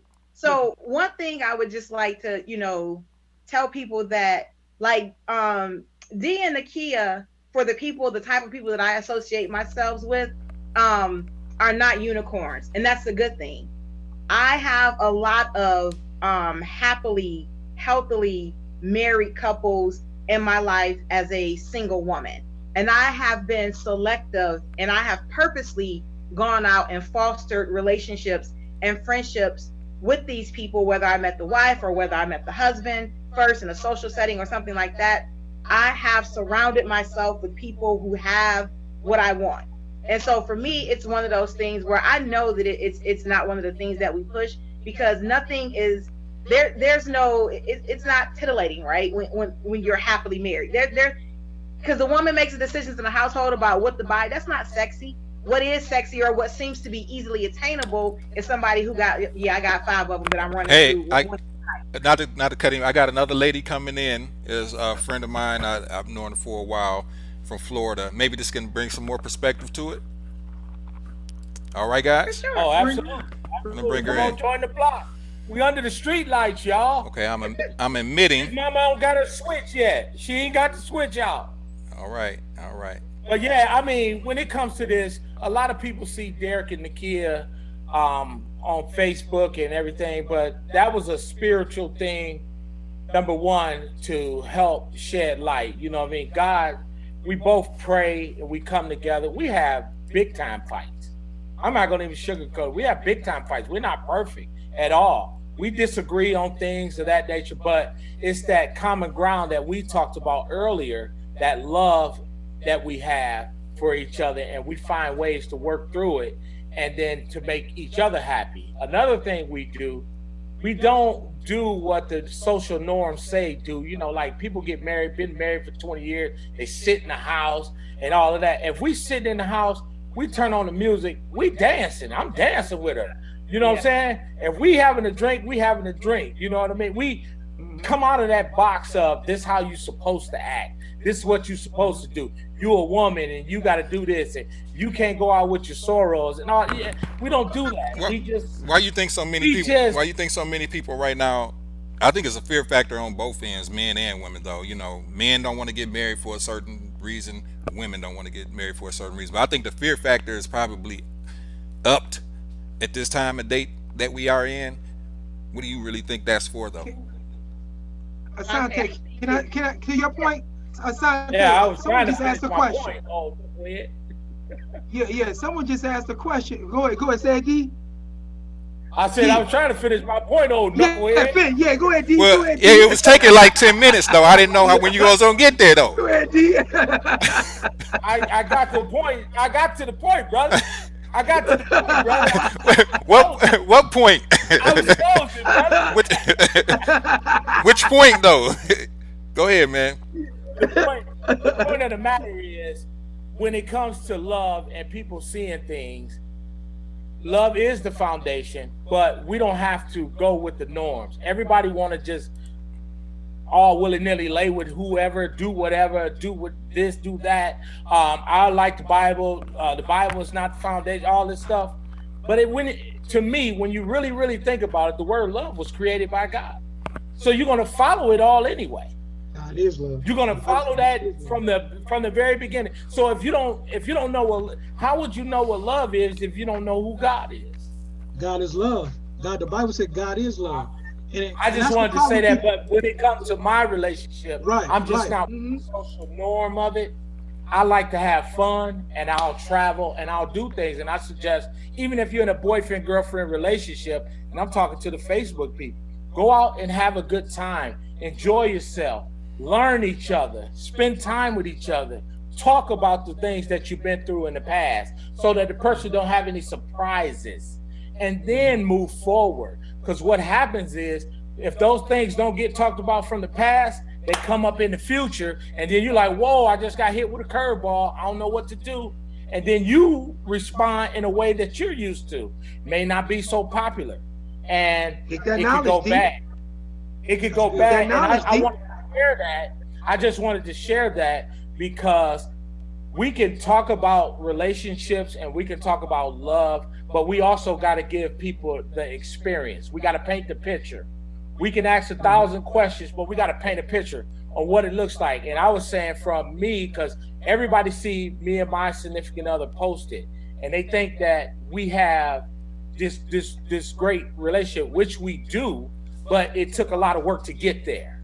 It takes a lot of work. Don't get it twisted. It takes a lot of work. The work. That's what. Yeah. That's what I want to say about the Kia point when she was talking about you got to get counseling and get counseling, because you need to have someone. If you're interested in a young lady's brother or a sister you're interested in, you got to go get that person checked out by another party. Like somebody need to check that, because one of the things I always say, sister, if you're gonna get a man, make sure he's battle ready. And brothers, you're gonna get a sister, make sure she's battle ready, because y'all gonna have some battle. I don't know if people really know what battle ready really is. They have so many different definitions in this day and time. It's a little bit different than it was back in the day. So that's why I think the problem's coming in. But that's what I'm saying, Keno. But that's what I'm saying. That's what I'm saying. You have to go get go talk to someone like Derek and Nakia. Talk to someone that's going to tell, hey, this brother might need some help somewhere. You need to get some type of a third party, because that's what the community is for. Like, the community is for to hold you, give you some accountability. I never forget this. I was, when I met my wife, it was like, I always knew her, but it just seemed like it happened. We had an elder in my church, and we had this thing in our church, in our youth church, that they always told us, like, if you was interested in a young lady, you had to let leadership know. So I'll never forget, I told him that I was seeing my wife, and he took off his glasses. He told him who it was. He said, "Who?" I said, "Yeah, we've been just seeing each other." He took his glasses off. He said, "Let me tell you something. You need to make a choice. You need to make a choice quick. You done let a flame. You need to handle that choice wisely. You need to make a choice." He said, "So what are you doing right now?" I said, "Well, I got a meeting with the bishop." He said, "Well, that's a good start, but you got to make some choice. You have lit a flame." So we need those type of people in our community to hold us accountable. Now, he was 20 years my senior, but what he did was he was instilling in me accountability, and also he was putting protections in place for my wife to know that, hey, we're gonna check this brother out to make sure, number one, do we have a job, where he come from, how long? The Bible says, know those who labor among you. How long is he around the church? And if you don't go to church, what is his reputation around the neighborhood? If he's somebody with 4, 5, and 6 different girlfriends, he running through the whole neighborhood, you might want to rethink that. So you need to get somebody else in there that's going to look at a positive person that's going to give you a different type of perspective on what you're doing. And one of the things I want to touch on real quick is we have to understand what is love. Like we said, God is love. Love, our interpretation of love is a feely, touchy, happy emotion. Love, the Bible's talking about when the kingdom, love is something so bad. The Bible says the kingdom of God is like a pearl. You sold everything you have to obtain it. And and the reason why you do that, because you realize its value. Once you find that brother, once you find that sister, brother, and sister, once you find that brother, and you find that you have something that's value, and you know that that's a part of your soul, you do everything in your power to protect it, to nourish it, and to make it grow. And that's what love is, right there. And that's all I gotta say. Go ahead. Okay, let me just get to this, because in all actuality, we first of all, my watch party's on fire. So shout out to all of y'all. Yeah. I mean, I got someone text me because evidently they said they're having a hard time leaving a message. I'm gonna read these 2 questions to y'all real quick, because then we got to still be mindful of everybody's time too. It says this, D. Right. It says, question number 1: why is it that some men are afraid to commit? This also goes for women. Why is there a fear of commitment? That's one part. The second question I got via text is, how important is sex? And is it a deal breaker in your marriage or relationship? Can I answer the first question? Oh, yeah, right. Run for the second one. Run from it, Nick. Run from the second one. Okay, no, recount the first one for me. I just want to make sure I'm clear. The first one said, why is it that some men are afraid to commit? This also goes for women. Why is there a fear of commitment?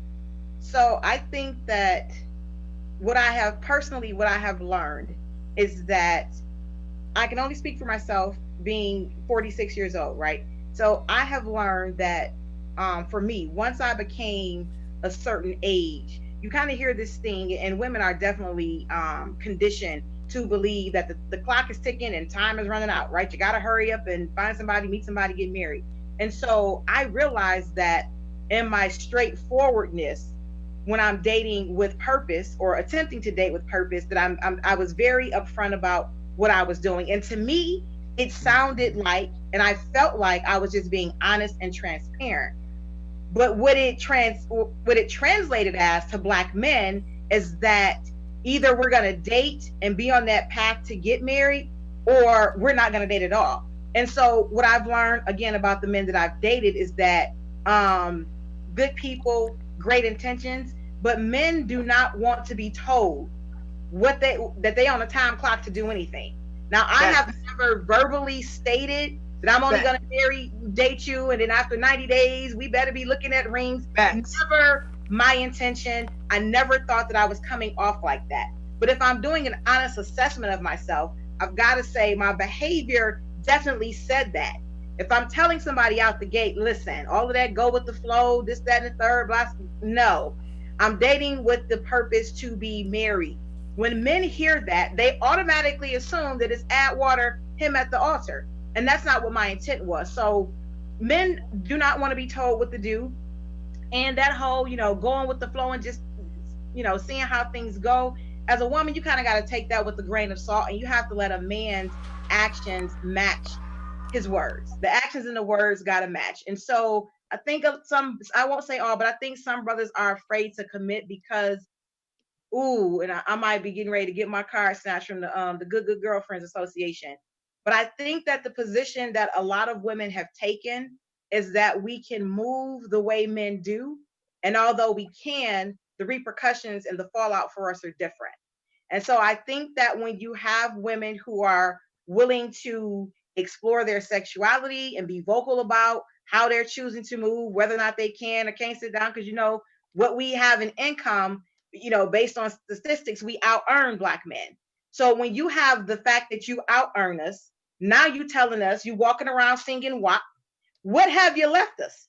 So I think the fear is not of the commitment. I think the fear is, what type of woman am I getting?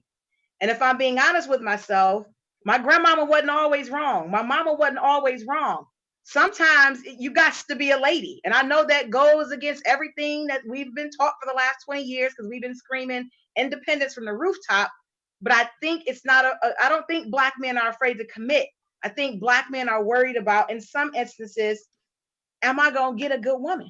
Or am I going to get somebody who won't shut the hell up when I walk through the door? Am I going to get somebody who's always combative, somebody who's always emasculating? And am I going to get a woman who just don't think it's that big of a deal to cheat? Because that's what we do now. Oh And wow. men have a problem with the fact that they feel like a lot of women in this dance, especially these boss women that out here, y'all making it happen. Y'all, we got some real boss women out here. I mean, over here Yeah. killing in the boardroom. But that don't mean that gives you a license to come home and emasculate your man neither. Because the bottom line, because you're the breadwinner in the dynamic. Bottom line is you gotta let a man be a man. You can't in one breath say, I need my man to go ahead and be this take control guy, and then you go ahead and try and chop his jewels off at the first, waking moment. You can't afford to go ahead and do it. I mean, that's not a good formula. Yeah. And Nikki, Hey, that this- is true because I'm sorry. this- Go ahead, D. I'm sorry, Kano. I'm sorry. Go ahead, finish your point. No, you good. No, I go ain't ahead. gonna Go I ahead, ain't bro. gonna cut you off. Go ahead, bro. I gotta hear your. Oh, we got jokes now. No, Don't wake the sleeping giant. Don't wake the sleeping giant. I don't even say nothing, dog. No, where you go ahead, D? I sit here and don't say nothing. Let DB up here going, hey, let me shut up. Go ahead, Kano. Go ahead, dog. No, go ahead, D. I was gonna read this comment. I was reading the comments and a young lady, Sonia, I'm a single, hardworking woman. I have been celibate for 12 years because I wanted to work on myself. Now that I'm ready to date, it's hard to meet a brother. Where they at, y'all? Well, let me all right, Sonya, what's going on, Miss Riley? Go ahead. Go ahead. Well, yeah, what's going on, Sonya? I had a friend of I know some brothers that'll jump on here right now. We had a friend of ours, and she's a very professional lady, and she was at that same she had that same resolve, like where were they at? And she even was getting kind of frustrated. And we just stood in faith and believe for her. I don't believe that every woman out here that are single not gonna find a woman. I believe there's somebody out here for you. And I believe if you have your priorities straight and you focus and you're communicating to that person the type of woman that you are, the type of queen you are. And to speak to Nikki's point, my wife told me that most of these successful women, deep down inside, they're longing for a brother, to be a man in the house. Hold on, when I mean they're longing, they might not communicate it to you. Mm-hmm. They might not tell you, but they know if they had to take a look in the mirror and look at themselves, they're saying, I need a man. And one thing the brothers have to understand is we have to learn how to forgive each other. We have to learn how to work with each other. We know that it is a systematic reason why our sisters make more money than us. Yep. So we have to come together, love one another. We got a healing to do. That black woman, I don't care what the world says. She my woman. I mean, my particular, when I say black woman, I'm talking about men as well. Get it straight. I'm talking about black men. I'm talking about black men as a whole. That black woman is our woman. Black women, that black man is your man. We all we got at the end of the day. So we're gonna have to work this out, respect one another, and we're gonna have to deal with one another. We need to come together. If you're a professional woman, hey, like Santi said, maybe the brother can go out and get his entrepreneurship on. Maybe he can be a stay-at-home dad until the kids get a certain age. He can go out and do something, build a platform. We have to learn how to take what we have and build with it. That's where we're at now, and we have to be more forgiving of our sisters, brothers. Like you got to realize that. Like sisters been holding it down for a while, and they in a lot of pain. Brothers in a lot of pain, sisters in a lot of pain. We got to come together and love one another. That's all. We need one big hug. Real. Yeah, but hold on. But I know, and I'll go with that. These sisters are looking for these men, and they say they're looking for these men. But the one small component that we're missing is what Nikki said a little earlier in the conversation. It's one thing to say it. It's another thing to put the action behind it to go ahead and make it come into fruition. That's where the problem comes in, because and now we talk about my wheelhouse, because that's usually the dating circle that I usually kind of play in. And not only the fact do I date these women, but I also cool with a lot of them. Just cool, just brother, sister, whatever. And I'm telling you, a lot of the conversation that come out of their mouths is scary. I look at this sister, I'm like, listen, you are beautiful, amazing, majestic, the whole 9 yards. I said, but I am in fear of the fact this formula that you playing with gonna keep you lonely for a long long time. And as the years go by and the more you get stuck in those ways and you refuse to go ahead and change and look at an objective way to embrace these men, because also too, for the record, man, we have been conditioned from a societal standpoint that men have got to be the breadwinners in the house. And if it's not the case, then you have failed. You're failing. And that is how we've been conditioned. And so when you couple that with the fact, so now you start stroking a man's ego. So now in a household, sometimes men have a hard time embracing that because that's how they go ahead and view the fact that household is supposed to go ahead and look. Me personally, and I'll tell you firsthand, my mother and father. My mother was the bread. My mother became the head of the curriculum department. She was kicking my father's tail financially. But it flipped back around eventually, and my mother never came in the house and made my father feel like he was less than being truly the man of that household. That was a formula for success. Then it flipped back around when my father ended up becoming the breadwinner. Ultimately, it was never one thing pitted against the other. It was a team effect, and that team effect was the team was going to win because we put it all together anyways. But a lot of women don't understand the fundamentals and play into that man's ego. And because that man's ego, once you fracture it and you slap it the wrong way a couple times, that could be the point of no return. And I think that was kind of what Nikki was kind of tipping on. The fact is, if you want to go and do this, listen, queen, you go ahead and be that boss. Be beautiful, majestic. Go ahead and be that force of nature out here. But come on now, but still understand the fundamentals of what's happening in your household, understanding what the fundamentals of your relationship should look like if you want to have a successful one.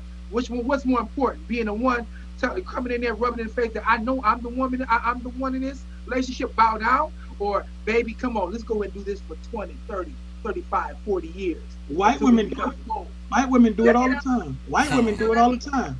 White women do it all the time. We don't want to go comparing ourselves to Becky with the greasy hair because they have a different dynamic that they're dealing with. So I will just say that when we talk about, like when we say when the show starts out, we talk about resources, right? What I would leave my sisters with is that I am very communicative. I'm very opinionated. I'm very factual. I'm very black and white, and I'm very logical through my thought process. And what that has translated what that translates as to the person I'm currently seeing is that I act as if I move like a man, meaning I'm able to make logical decisions and separate my emotions from it. And for him, it's scary because I act like I can take it or leave it. So what I've had to consciously do is understand who he is and how he desires to be loved. Not the way I want to love him, because I thought caring about somebody, you're not emasculating, you're not, doing all these crazy disrespectful things. You cook this, that, and the third, but he could care less about those things. So I think that when you first meet someone, you have to find out how to love and care about them the way they desire it, not the way that you want to give it. And oftentimes people refer to it as a love language. So for the person that I'm seeing, he is not a talker. So could you imagine dating me? I'll be talking, right? But he's not a talker. He has an extremely stressful job. So for me, I would internalize it like, dang, he don't even want to talk. But when he does talk, I know that, okay, this is where he's sharing. This is where he's opening up. This is where he's being transparent. And I used to just kind of be like, well, I mean, damn, it took you long enough. But now I'm like, okay, no, show appreciation for that.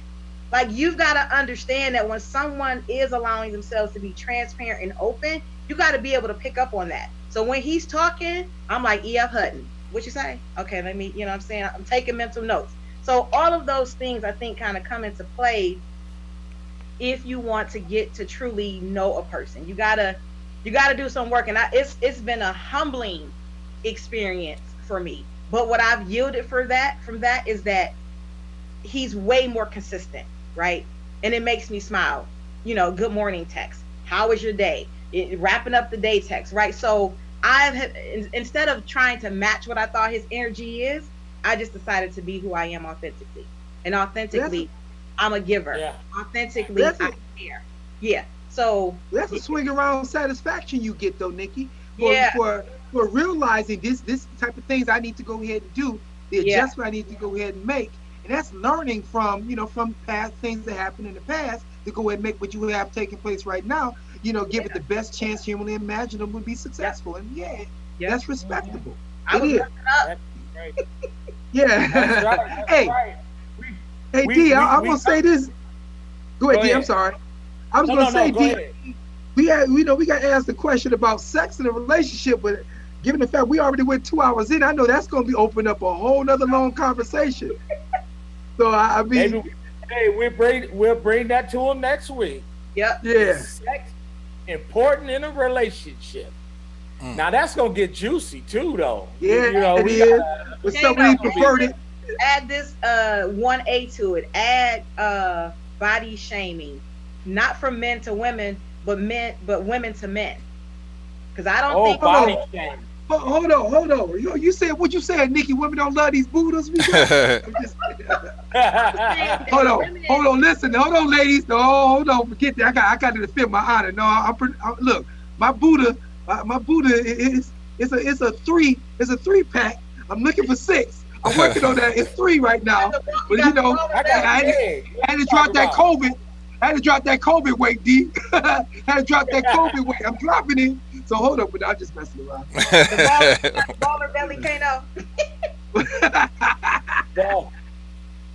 Nikki, you play too much. I think that's an extremely important topic because as much as women push back on men for body shaming us, I'm beginning to see, you got these Facebook groups and these memes that oftentimes talk about a man's body, and I think it's absolutely totally contradictory for us to have that expectation, but then turn around and cast it upon y'all. So, oh, that's a good one then, because the thing to it is this: women, the thing about that, y'all be having some secret conversations sometimes that maybe a lot of brothers may not be privy. That's that dark room conversation that needs to be brought to the light.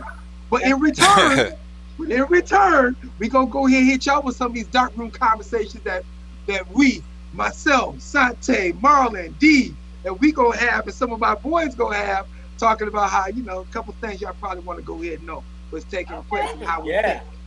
So I think that's gonna be a hot conversation right there. Absolutely. Yes. Especially and I'm gonna tell y'all this because we get ready to close. Hey, Facebook, YouTube, you don't want to miss next week. Because y'all heard the topic already. Is sex important? And then body shaming. We're going to talk about it. And we want you to join in with us. Give us some of your juicy combo. Get involved in it. We letting people into our conversation. Mm-hmm. We're doing a whole lot. I'm telling you. So you don't want to miss next Sunday at 6 p.m. Join us under the street light at the corner. We can't have no 40 ounces though. They don't make them no more. But they do. They do. They make the 40. Oh, double deuces. Well, double deuce. Double deuce. You might have a double deuce. And I don't have a clue. But all in all, what great topics we talked about tonight. I mean, love is the key, and no matter what, whether you're Christian or you're not, I mean, we touched on it. Long as you have a great foundation, you two believe and agree and touch and agree on topics, and you can get along together without hurting one another, love will last a long time. Understand each other, seek therapy. These are the formulas that will bring back Black love. Black love is very important, and we need to see it in our community even more so our kids can stop showing their bodies on social media. So, our young men can pull their pants up and dress formally, dress properly to show our young women what a man looks like. And men always seek to mentor young men when you see them or they question you about dating. Take that time and tell them about respect. Mm-hmm. Don't put your hands on a woman. Don't do this and don't do that. Always seek to those things out and discuss those things with our young men in the community. It's very important because we want to have love. Love is the key. It's an action word. It will help you. It will heal you. It will drive you to be more productive in your life. It'll make you do things that's positive. And I'm going to leave y'all with this thought. And this is my motto for life. The more good you do, the more good is gonna follow you. Trust me. All right, one of y'all can take it away from here. I'm done with mine. Hey, I just wanted to go ahead and say this. Hey, D Hawkins just dropped a comment on here. D, you got to come back next week and you got to bring this comment to the conversation. It's okay, long, okay, what'd he say? Oh, what'd he say? I don't know if we'll open up this Pandora's box here. Dog? It says, why do men fear commitment? Here's the answer. I say that in my humble opinion, most brothers, whether they are mindfully aware of it or not, know deep in themselves monogamy is biologically unnatural for the human beings or for human beings overall. Though meanwhile, it is true that modern religion practice is a popular social construct, and total monogamy is the bar. And hold up, we won't scroll. Hold up, let me get scroll. There we go. And else other than that is frowned upon. Lastly and respectfully, most of all, many men we feel and know that we cannot live up to the expectations, the ideal of the popular construct of marriage. And many feel that if we choose to go that route, we'll just lie and do whatever they need to do until we get caught. That is foul and imprisonment for anyone. Honesty is essential and lies are a prison. Men are strongly driven by sex, especially early in our lives, so it is difficult for especially a very desirable man to be monogamous.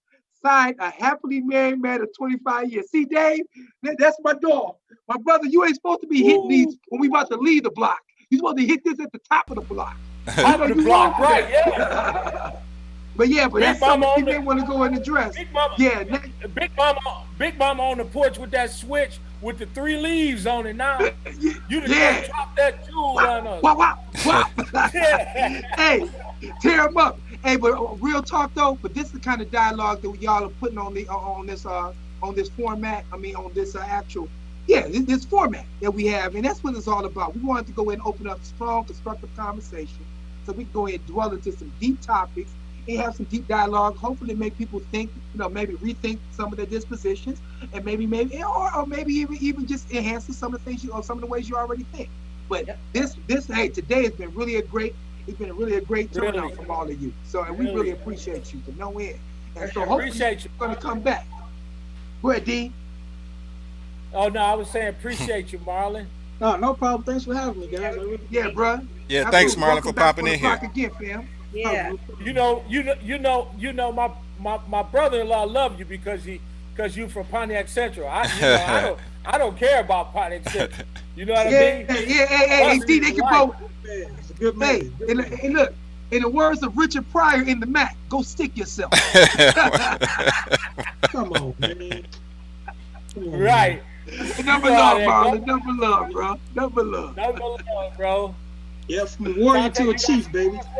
No, I'm pretty good. I just thank everybody from popping in from YouTube. This was the first time doing it. I was also thinking about trying to probably add on Instagram maybe next week. Instagram, just for letting you guys know, you can only go live on that for 1 hour, and then it'll cut you off.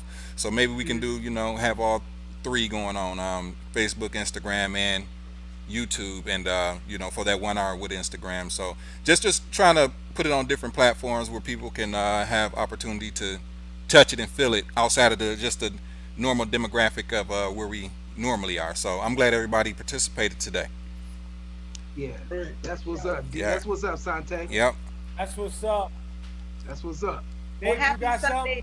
Yeah, happy Sunday, everybody. Please do your part to stay safe. Keep yourself safe. Keep your family safe. Keep others safe. I know this is going to be a very non-traditional Thanksgiving, but think about it like this. Had we hunkered down back in March, Thanksgiving would have been normal, possibly have been normal. So let's do what we need to do now, that we will not find ourselves in this situation come, I don't know, homecoming next year. Okay? I'm trying to be on the yard. Help us out. He's trying to get back.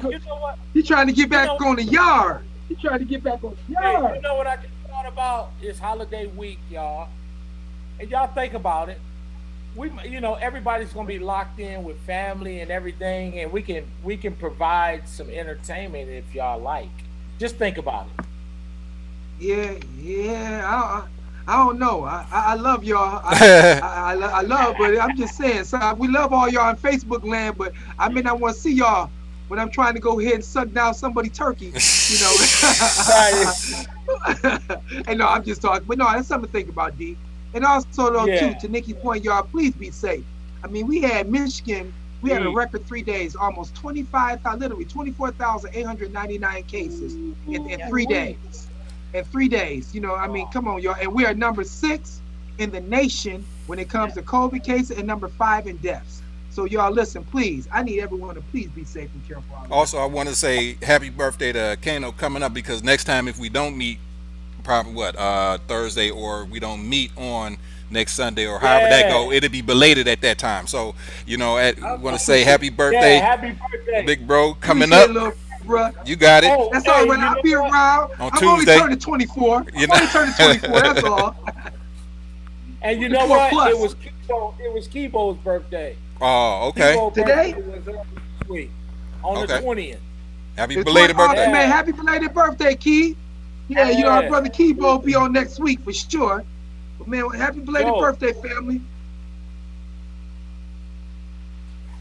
All right, y'all. We signing off. Okay. Big Mama did call my name. I'm about to start running. Thanks, everybody. So I'll see y'all later. She got to switch. I got to go. All right. Peace and love. One love. Peace. Hey, take care, everybody. Good seeing everybody. All right. Peace.